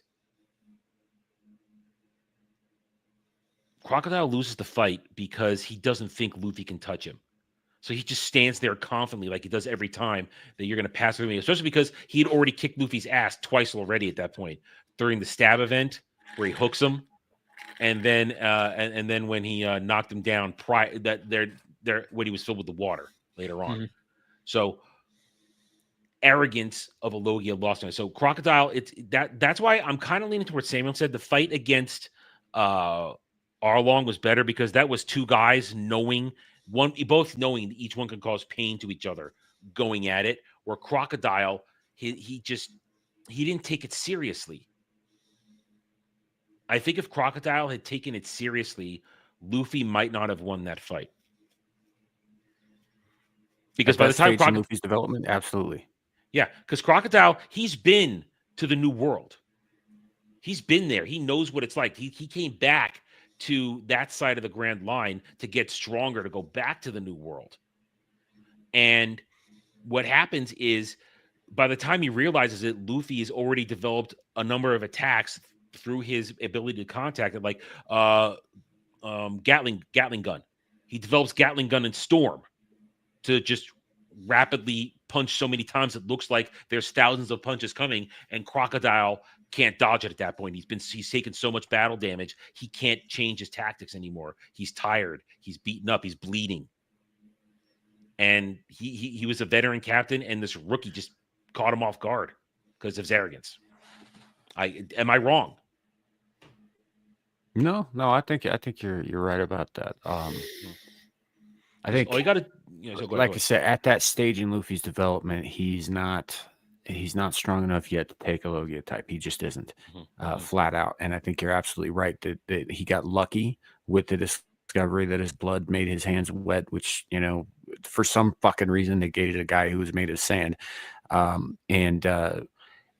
He got lucky that Crocodile didn't take him seriously. Even when you go to Skypiea, like, Eneru is only beaten by Luffy because he happens, luckily, to be made of the one fucking substance that's non-conductive. That's it. That's the only reason he beat him. Otherwise, he wouldn't have been able to do it there either, especially not at that stage of development. He doesn't start getting to a point where he can start taking on Logia fighters until much later on, when he starts getting into the gears and learning some of the more advanced techniques that the Marines have. Well, I was quiet through all this mainly because I was starting to think, like, all of Luffy's fights pre-time skip, how many of them are legitimate fights where he's not just getting lucky and he's not just like winning by the skin of his teeth. Rob Lucci. Well, it's Arlong, Rob Lucci, and I think that's it. That's it. Because when he gets to the archipelago, he gets his ass handed to him hard. I mean, this is what happens when you play an RPG and you jack the luck stat. And also, I mean, again, we're jumping ahead. Moria, he got a lot of help fighting Moria. Mm-hmm. He got a lot of help. Moria held him off. It would have held him off fucking indefinitely if certain events hadn't transpired. Mm-hmm. If Luffy didn't do that whole shadow technique, he would have 100% lost. He would have just died.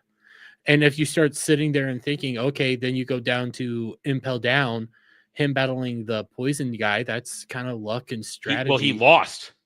No, he lost that one. Yeah. He lost that one, and he comes out of it stronger. Well, the double-edged sword.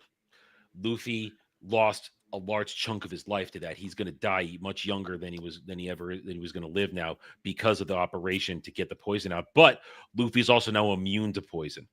Mm-hmm. He cannot be poisoned at all, which comes back into play for the first under Fishman Island arc. And Luffy's, so Jeremy, you make a great point. His legitimate wins where he didn't get lucky in pre-time skip are Arlong, Rob Lucci, and we're talking real. We're talking canon. We're not talking. We're not talking side events. Yeah. Like, because I was just sitting here quietly thinking about it.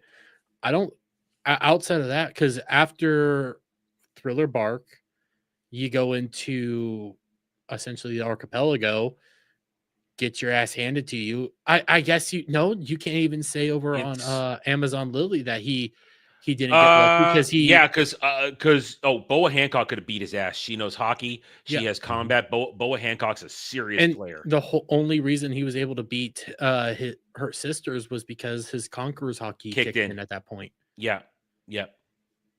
Yeah, and So if you again, which he didn't have very much control over, or even awareness Mhm. over at that point. He doesn't Mhm. learn that till later. It was again sheer fucking luck. Mhm. Mhm. That's why post time skip Luffy really is for real after that, because he's learned how to fight. Well, he already learned how to fight. He's learned how to he harness all his powers at this point.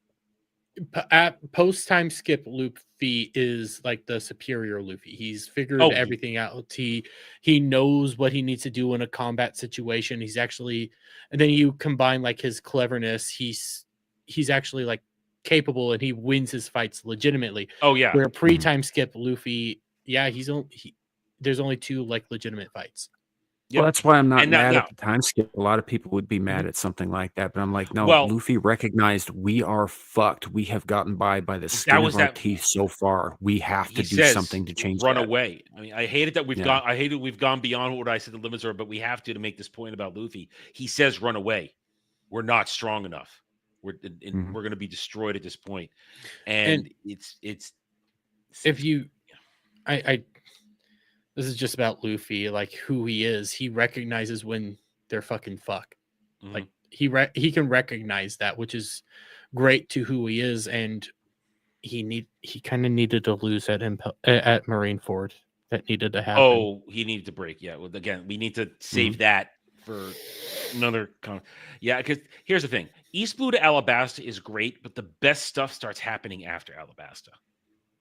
Mhm. Alabasta agree. is fucking. I would say Alabasta is really good, but you're right. All the best. I say all the best stuff happens after time skip. Oh, of course, but pre Mhm. time skip. I mean, after Alabasta, now the thing about after Alabasta, without once again, and I hate that I have to keep handcuffing us. It's I just want to say a lot of the pieces for the grand story of One Piece start to fall into place after Alabasta, because that's the point where Luffy gets too much attention because he takes down a Shichibukai. Mhm. He took down a well, Shichibukai. this is also like the key. We said it earlier. East Blue's the longest prologue in all of existence. Alabasta is kind of your chapters 1, 2, and 3, if you want to Mhm. sit down and think about it, because it's your early stages of the story. You're learning your characters. You're still building your crew. You're still getting up into the world, and you're realizing what the real world is. Because the Alabasta arc is when he's on the Grand Line. Mhm. That they finally are on the Grand Line, so they're doing what the Grand Line tells them to do.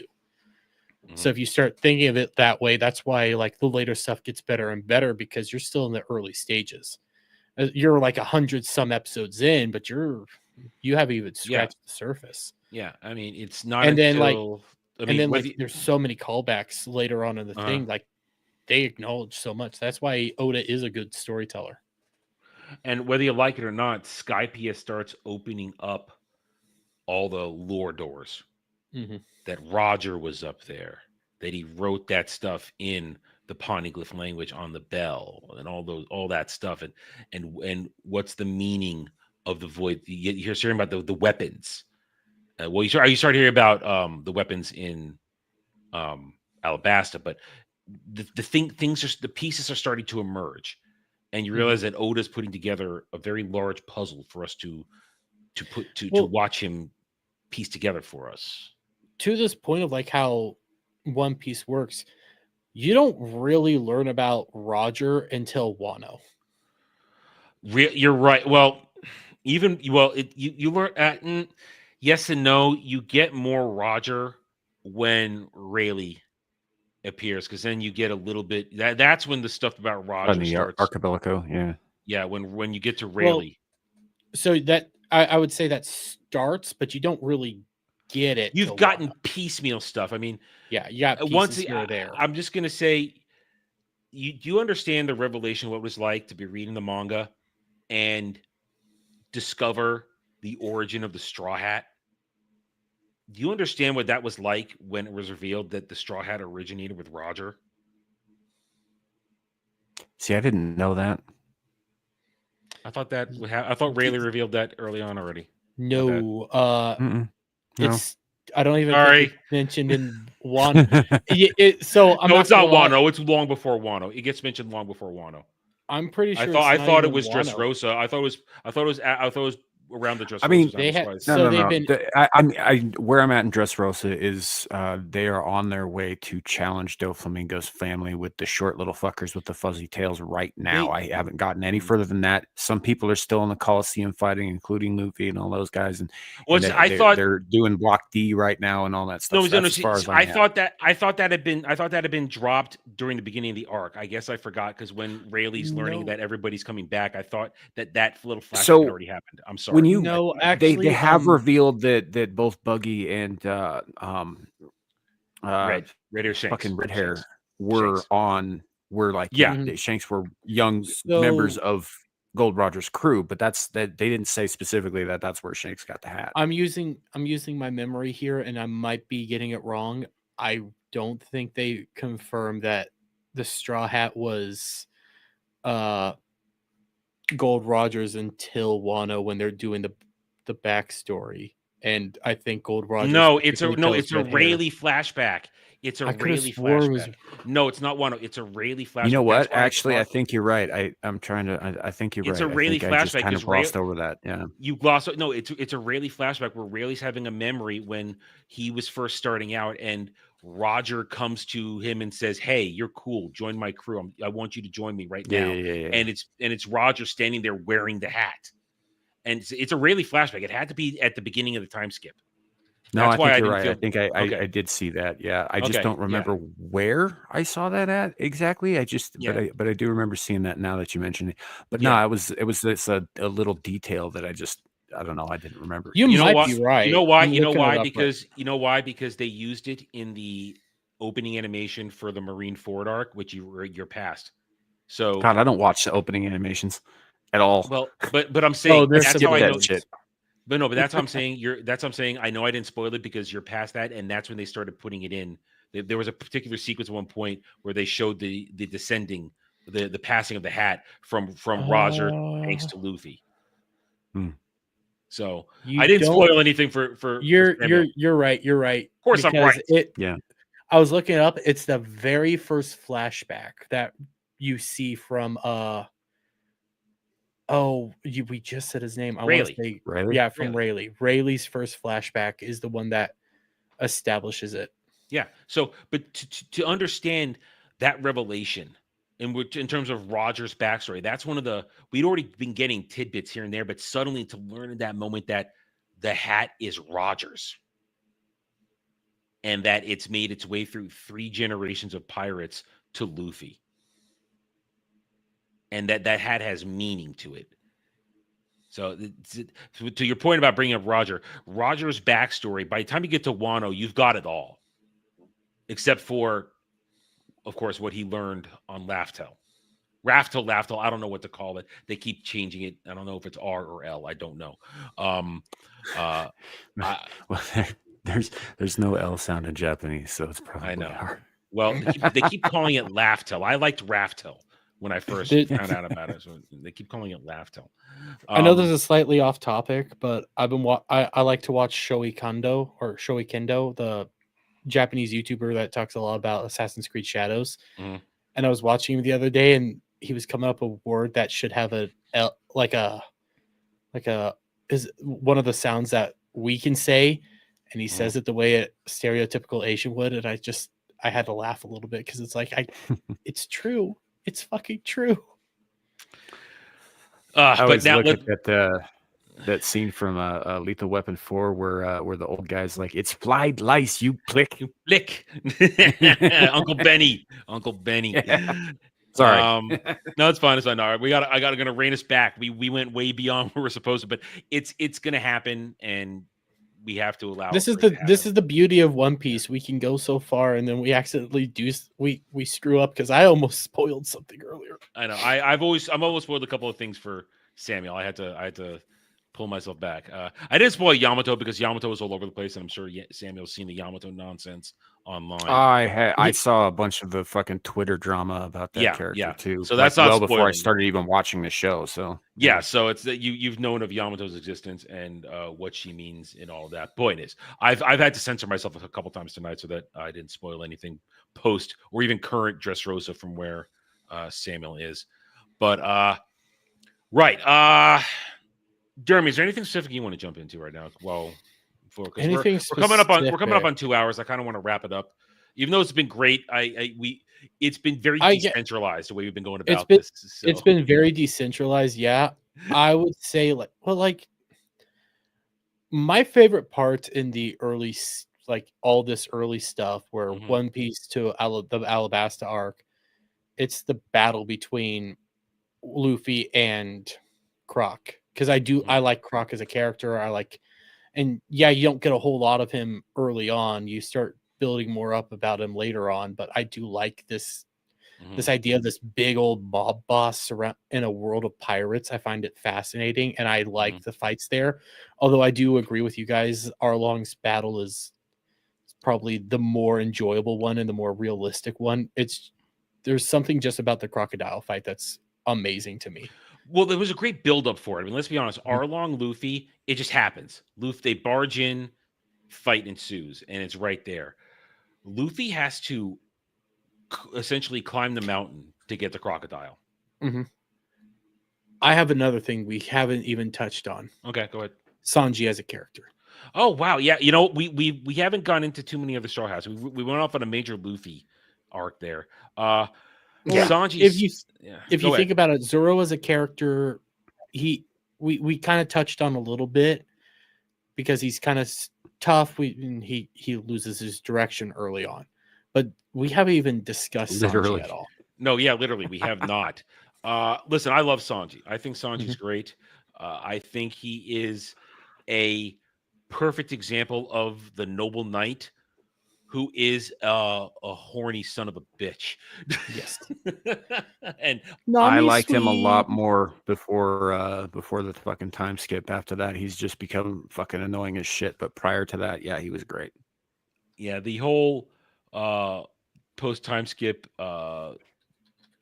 bloody nose thing. I'm gonna bleed out every time I see a fucking woman and almost die. It's fucking stupid. He spent a year trying not to get fucked in the ass. Okay, come on. Yeah, he spent 2 years trying to get fucked in the ass. And you know what? And that messed his character up badly. He has not recovered. I don't think he's going to. Honestly, Whole Cake Island. So I'm going to say Whole Cake Island. Whole Cake Island. And Oda doesn't. I'm gonna hold your cake. I'm not gonna spoil much. Oda specifically says he doesn't like to do romance stuff. Yeah. Which is why there is no. Well, there's obvious romance because people have sex and people have kids all over One Piece. Yeah, it happens everywhere. But that's why I think Oda's a little bit of a hypocrite because there's sex and kids and families all over fucking One Piece. But he doesn't want. You know what I think it is? He doesn't want to do romance for Luffy.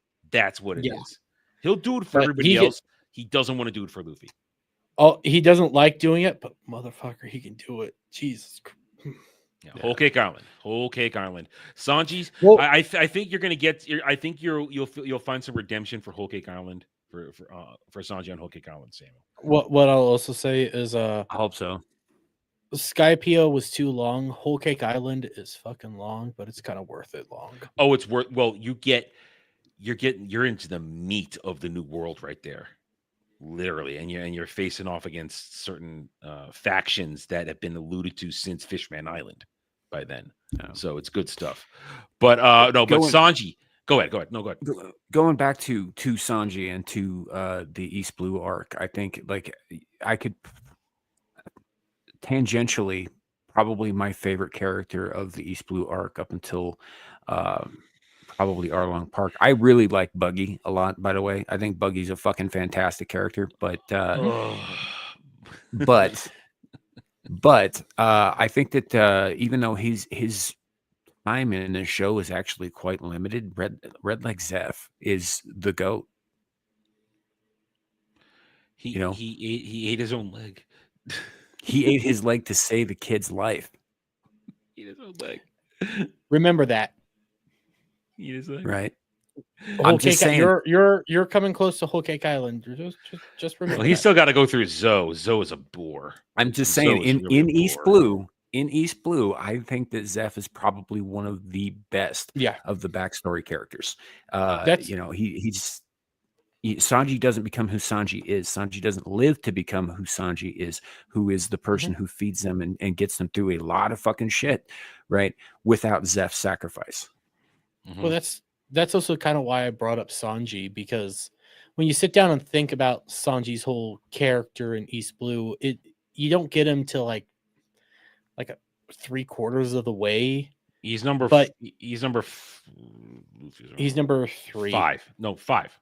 5. Luffy, Zoro. Yeah, you're right. Usopp, You're right. Nami, Sanji. You're right. Technically, he's number 4 to add to the crew, but Nami's not official till after Arlong Park. But you know what I'm saying. You've already got those 4 before you get to Sanji. So Sanji's number 5. But so you get introduced to Sanji, but like the impact of Sanji, because he kind of starts off womanizer, kind of a bastard, and then you slowly see that he's an actual like noble character. He's really skilled at everything that he does. And he's actually an interesting character outside of the womanizing. And then I also agree with Samuel. Buggy's good in East Blue, and then he becomes Team Rocket. Well, I mean, thing is about Buggy. I love that about him, though. Well, here's the thing: we haven't talked. We've danced around stuff. We haven't really mentioned Logetown. Logetown. Because Logetown, that's the kicking off point for the Grand Line, and where a lot of interesting factors come into play. It's the first time we see a Logia type with Smoker. We see Dragon for the first time, but we have no idea that Dragon is Dragon or who he is. We just know, oh, this dude came out of nowhere and saved Luffy. Because when Luffy gets busted by Buggy, it's a trap by Buggy, and Luffy falls right into it. And he's up on the gallows, the same gallows in which Roger was executed. I almost said something else that would have spoiled for Samuel, so I caught myself.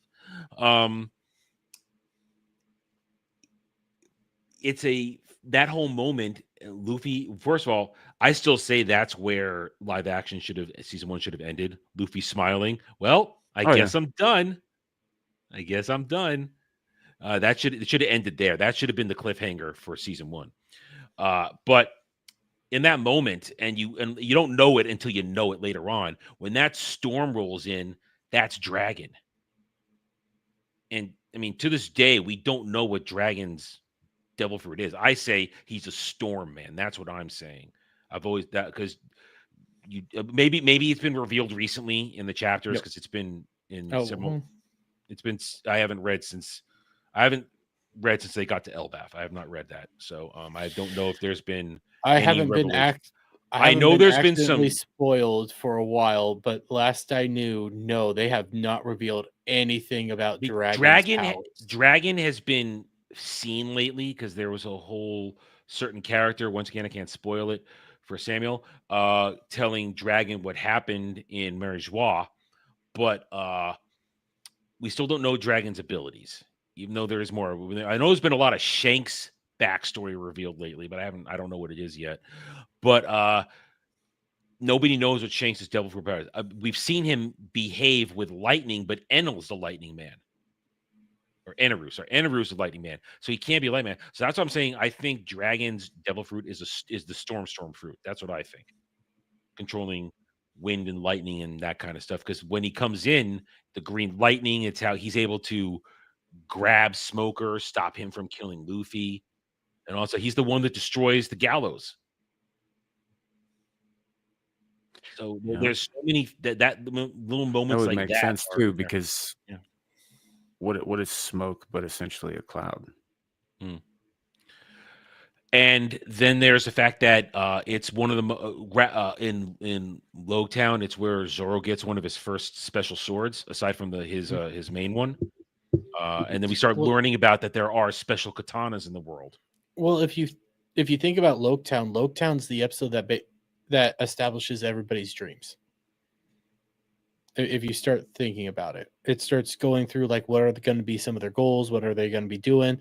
Sanji gets like one of his things, like, hey, I want to go do the Grand Line and talk a lot about fish and see all these fishes. You see all blue, Nami, the all blue.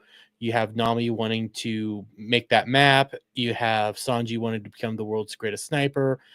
Luffy wants to become king of the pirates, and then Zoro wants to be the greatest swordsman ever, and he starts doing the whole, "Hey, we're gonna get these special swords to help out." Well, he needs a sword because Hawkeye broke his. Yeah, but and then also you have the introduction of, I can never remember her name, but Smoker's partner. Oh, Yeah. who looks like Zoro's dead friend. Mhm. I suddenly can't remember her name either. I should know it. There's so many freaking names that sometimes. I can always remember her face. I can never Well, remember her well, she name. got the Yeah, Is it glasses. I Asami? remember her tits. Yeah, It might well, be I do it might too. be Yasumi or Yasami or something like that. I remember think her it's tits Asami. when Smoker took her Yes. body, got switched into her body. Yeah, Mhm. Yeah, and he refused to button up the shirt. Yeah. Oh man, Punk Hazard. A lot of weird shit happened to Punk Hazard. It was a that took strange me a arc. while. It was weird. But it's because it's a setup arc for Dressrosa is the thing. That's why, Right. and Punk several other Hazard things took too. me forever to get through. It's not the most fun one, Yeah, but me it's too. it's there to set up like 5 other different story arcs. Honestly, that's what it's there for. Yeah, I mean, you are correct there. I mean, it's Punk yes. Hazard sets up Dressrosa, sets up Wano, sets up Whole Cake. Whole Cake, sets up certain other conflicts. It sets up alliances between the Hard Pirates and the Straw Hats. I mean, that carries on. So it sets up a lot of shit. It's crazy. But all right, yeah, go ahead. I forgot what I was gonna say. Sanji. No, it wasn't about Sanji this time. I forgot. Oh, we got what off it was gonna Sanji. be. We tried to stay on Sanji. Well, I mean, no, it was about like Logue Town and like how Logue Town. Okay, everybody's yeah. like establishing like where they want to go and stuff, and it's this like final moment before you enter the East Blue and where everybody has been, where they want to end up. We're gonna introduce a whole bunch of stuff here that you don't realize is important until much later on, like the implicate, and then also, even if you have that theory that Dragon has like the storm fruit or something like Pure that. theory. Yeah, that's Pure a pure theory. on my heart. Yeah. The idea that, Luffy was up where Gold Roger was, like he was, without even realizing it, was just following Gold Roger's footsteps. He went to the bar. Mm-hmm. And the bartender kind of felt like he was talking to Roger. Yeah. Although thing is, Roger was actually a brilliant man. He was a brilliant man. And Luffy's a moron. Luffy's a genius in his own right. I know, okay, but when you also, like, again, this is later on in the series. Luffy's a genius when he gets focused and he's locked on. That's when he's a genius. When you compare like Luffy and Gold Roger, they are shockingly similar. Oh, of course. Yes, it's determination. It's the dreams. Because one of the things about One Piece, it's about dreams. It's about fulfilling your dream, seeking out your dream, and not giving up on your dream. And that's you're going to come across many characters going from this point on, after Alabasta, who have lost their dreams. Water 7 is about characters who lost their dreams and gave up on them, or thought they lost everything. We're talking about Robin, and had to find something new to fill. Usopp too. Oh, fuck you! I had to get that one more in there. Listen, when we're going to talk Water 7, I will happily unleash that discussion. The battle of docks, which was the greatest battle to ever happen. No, it was not. No, it's a complete waste of fucking time, and it's all Usopp's fault. Luffy held back. At that point, he knew how to. At that point, he's already developed Gear Second. At that point, all right, he's already developed it. He didn't use it. Not to get too deep into shit that we weren't supposed to get past tonight, but second gear is like my favorite thing in the world. It's awesome. I love it. Why do you think I put it in the intro? I love the birth of second gear. Okay. Well, I was going to say I call Gear Second because that's how it was translated for years before they redid it to Second Gear. Gear Second is cool. Samuel's about to see some other stuff. But my thing happened. The thing that I love the most happens in Whole Cake. Second form. Yeah. Second form's fucking badass. It was a surprise when he did it. Like, oh, okay, look at that. All right. Okay. I like second form a lot. But back to Sanji. The thing about Sanji that is unique is his fighting style, the kicking. Mhm. And a chef will never use his hands because it's his livelihood. So I'm not going to fight you with my hands. And there's a couple times later on where he almost uses his hands later on in the story. And it's fascinating. Or other times, like, or especially times where say, people remarked to him, if you used your hands, you could have won this fight already. But no matter what, Sanji will only use his hands for balance. Like when he does his like a tilt-a-whirl kick, he'll use that for balance. I am not going to even try to say Sanji's attack names because they're all like they're all based on dishes. They're all based on dishes. The only one I can cooking say technique. is Diable something flambe. flambe. Diable flambe. They're all in French too, which is doubly Yeah. stupid. Yeah, that's the only downside to anything with Sanji is he's supposed to represent France, and yeah, but you know fuck what? him. His food looks delicious. It does. God damn it! I love the one thing about One Piece animated food is it always looks so good. It looks so good. That meat looks delicious, and I know. Want to know. I kind of want to know. It's so always perfectly on the bone. Oh man, I think that's anime. I think that's anime food always looks good. Anime food always looks. I'll say it's cartoon food. Period. They always look delicious, and it's like I kind of want to eat that. Yeah, I want to know what it tastes like. I wish I could have my food look like this. But I mean, that Sanji's combat style is unique. Eventually, when Usopp makes the climb attack for Nami, I think I said wrong. I think she did have the climb attack, or at least the first generation climb attack when she was in Alabasta. I think I said that. I think I misspoke earlier. She uses it against the spiky haired chick, the Miss Monday, and knocks her out with it because she surprises her with the attack. Right, but she had just gotten it. She had just gotten it. She takes Usopp aside and says, "I need something to be able to fight like you guys." Yeah, and he builds. She got the that. Gen 1 climb attack. She's still figuring it out though when she does that. Yeah, yeah. Wait, doesn't she? Is it Monday like the spider chick? Well, not spider chick. She's got the hair, the pointy hair. Was it hair? It's hair. Okay. Yeah. It's been a while since I saw that Alabasta, but was she using the? I thought she was using because she fires off an air blast, and that's how she wins that fight. Pure luck, because Usopp made a bunch of stupid things in it, but she figured out an appropriate attack with it. The first gen climb attack is very Usopp programmed a bunch of stupid shit into it that she didn't need. I completely forgot about that because I didn't think she'd get the climb attack until after Skype. It's not the climb attack. Later on, it's the climb attack. Yeah, it's the climb attack, but like these are the first generation. Yeah, these are like your first generations, and I didn't think she got that until Skypia when they were dealing with the shells. That's when she gets. That's when she gets the more specialized one where she can like actually designate which element comes out of it. Whereas. But the first version of it had just a bunch of goofy fucking shit in it, like Adam was saying. Yeah. And she sort of accidentally discovers the one fucking useful thing that got built into it and she catches survive. But I'm pretty sure that was Monday off guard. Yeah, she catches Miss Monday off guard. And so back to the combat techniques. Sanji's is unique because it's the kicking and that. Nami actually eventually, through her climb attack technology and knowledge of weather, she does get strong enough to take on lower level bosses on other crews. Zoro's fight in Alabasta to me is one of the best early fights because it's where he reaches the next level. The man who can cut steel. When he fights Mr. that guy should have died too. Mm-hmm. Yeah, he didn't die. I thought he was dead too for years. I thought he was dead. I think we all assumed that he was dead, and then he just wasn't. Then he's there and impel down. Okay. Yeah, it's like how Zoro cut your ass to pieces.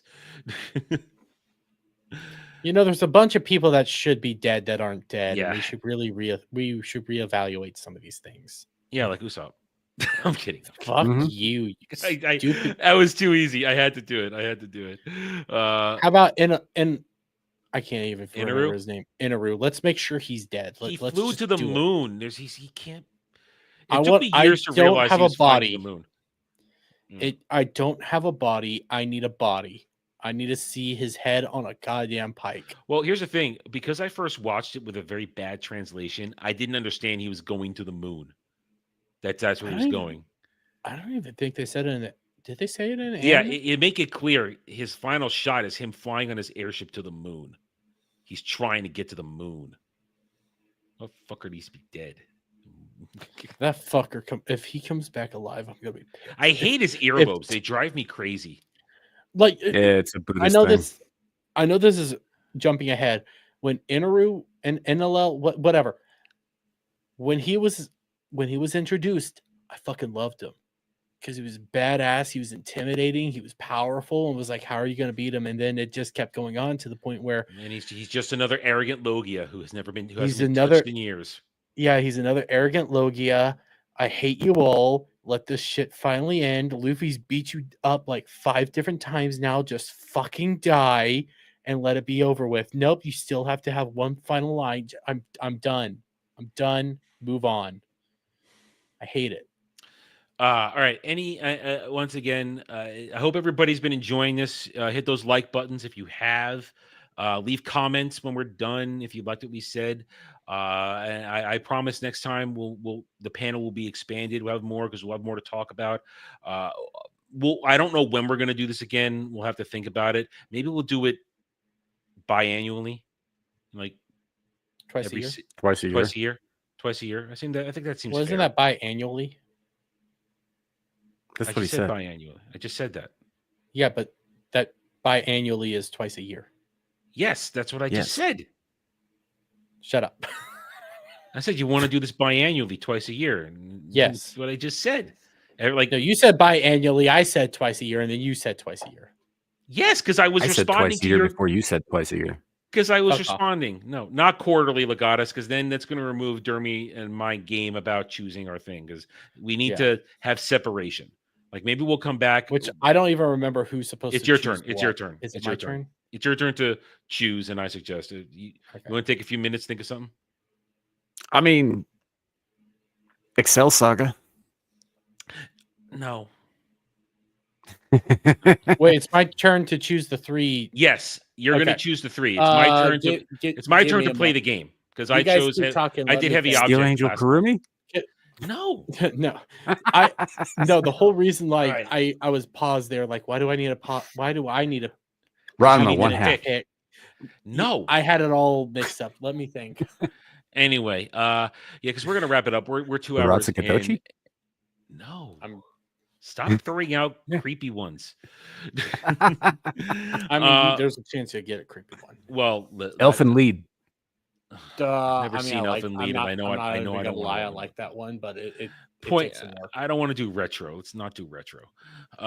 Point is this. Let me say this right now. This was obviously a very decentralized one with only 3 of us. I shrank my original intentions. A lot of my original questions required a lot of going all the way to Enies Lobby, so I had to on the fly do this. But I still think it went well tonight.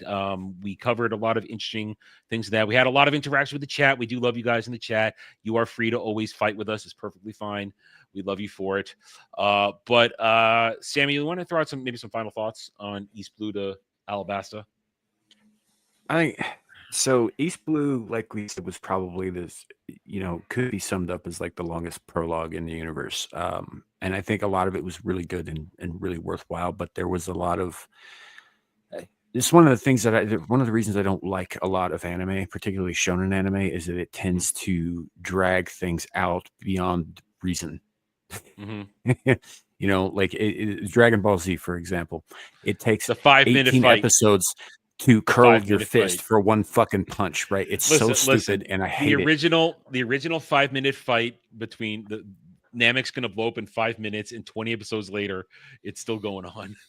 I'm just saying, and this isn't just restricted to DBZ. This is a problem that a lot of anime has, and some of it is just like, oh, we haven't figured out the next part of the story yet, so we're going to drag this out a little bit. Some of it's just whatever. But I think there's a fair amount of that in this, but it's condensed enough that it's tolerable, and it does allow you to get to know the world and the characters pretty well off, at least at their starting point. Obviously, there's growth Mm-hmm. later down the line, but you get to know where they are and how they came to be where they are in that moment pretty well in East Blue, and I think it sums it up pretty nicely. And I think Alabasta is where you start to really see the characters begin their story, begin their changing, and their growing in the story there. And I think Alabasta did that really well.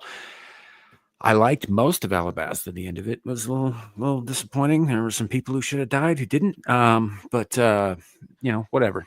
It's fine. I mean, if you can have a guy covered in his own blood, beating the shit out of a dude made of sand, I think you could have a couple of noble sacrifices here and there. But whatever.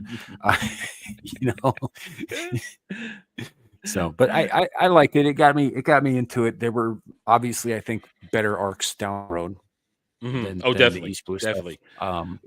I think the animation has come a long fucking way where I'm at now from where it started. It was the most hideous shit I've ever seen in the beginning of East Blue. I hated the animation itself. East Blue through Skypia it's very different. And It's suddenly off-putting. when you hit Water 7, it changes. Right. Everything. And Oda started refining his art style throughout the whole thing. Right. And it gets better. It gets massively more different, stylized. Yeah. It's less dude with a butt chin and a bowl cut, which is like a thing that happens apparently in most animes. Like even fucking One Punch Man made fun of that with the kid with the butt chin and the bowl cut who drew the nipples on the crab monster. Anyway.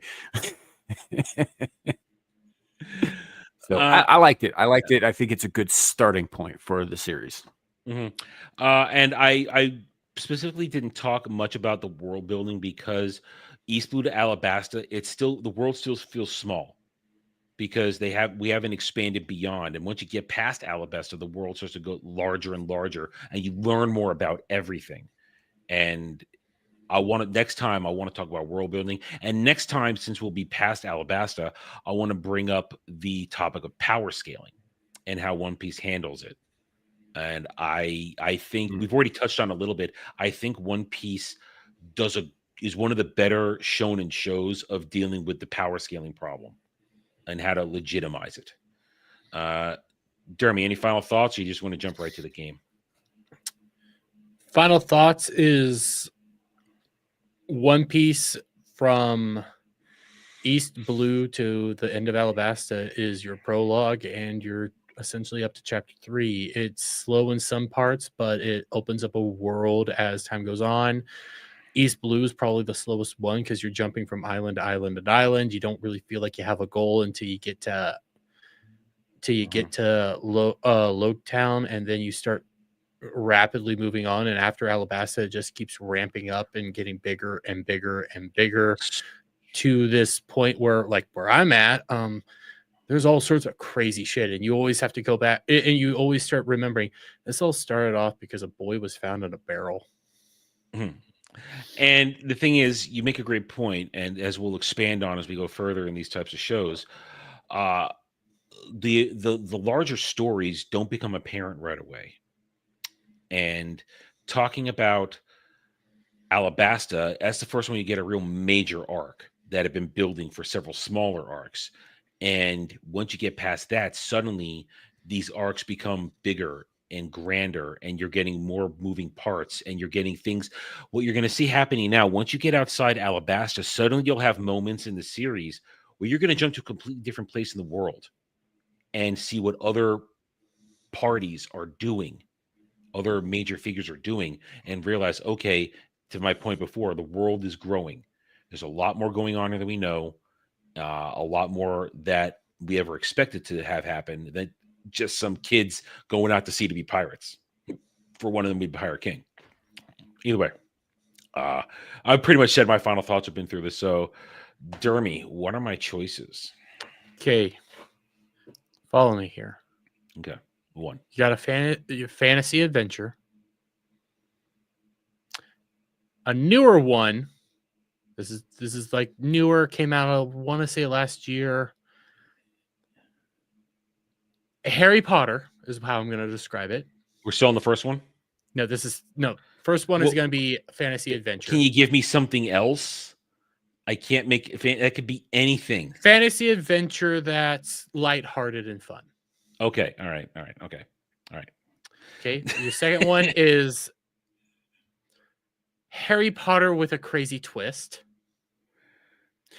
I'm going to describe it like this. Okay. Harry Potter with a crazy twist, and Voldemort technically won when you start thinking about the world. Okay. They quickly, and you'll understand why I said Voldemort won if you pick it.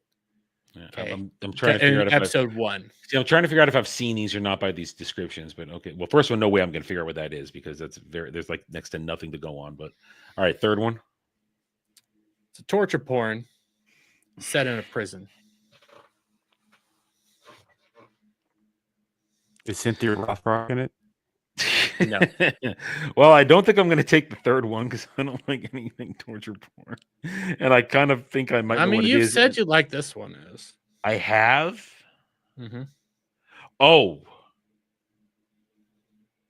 I probably just influenced you. Well, I was thinking it was one of two things. I either love it or I really don't want anything to do with it, or one I love. Ooh, see now I kind of want to do it. And I'm gonna say like the Harry Potter one that I just watched it the other day. It is good. It takes some getting used to, but it is. I like said the it's world. sort of new. Like how new? Like the manga came out like just a few years ago, and the anime I think was just done last year. And I probably have seen it. It's a good chance I've seen it. I don't think you would have seen this one. It is a shonen. Well, I watch shonen. I watch everything. I'm kind of curious. One, I've got next to nothing to go on, so I've already disqualified one. It's I pretty much know what 3 is.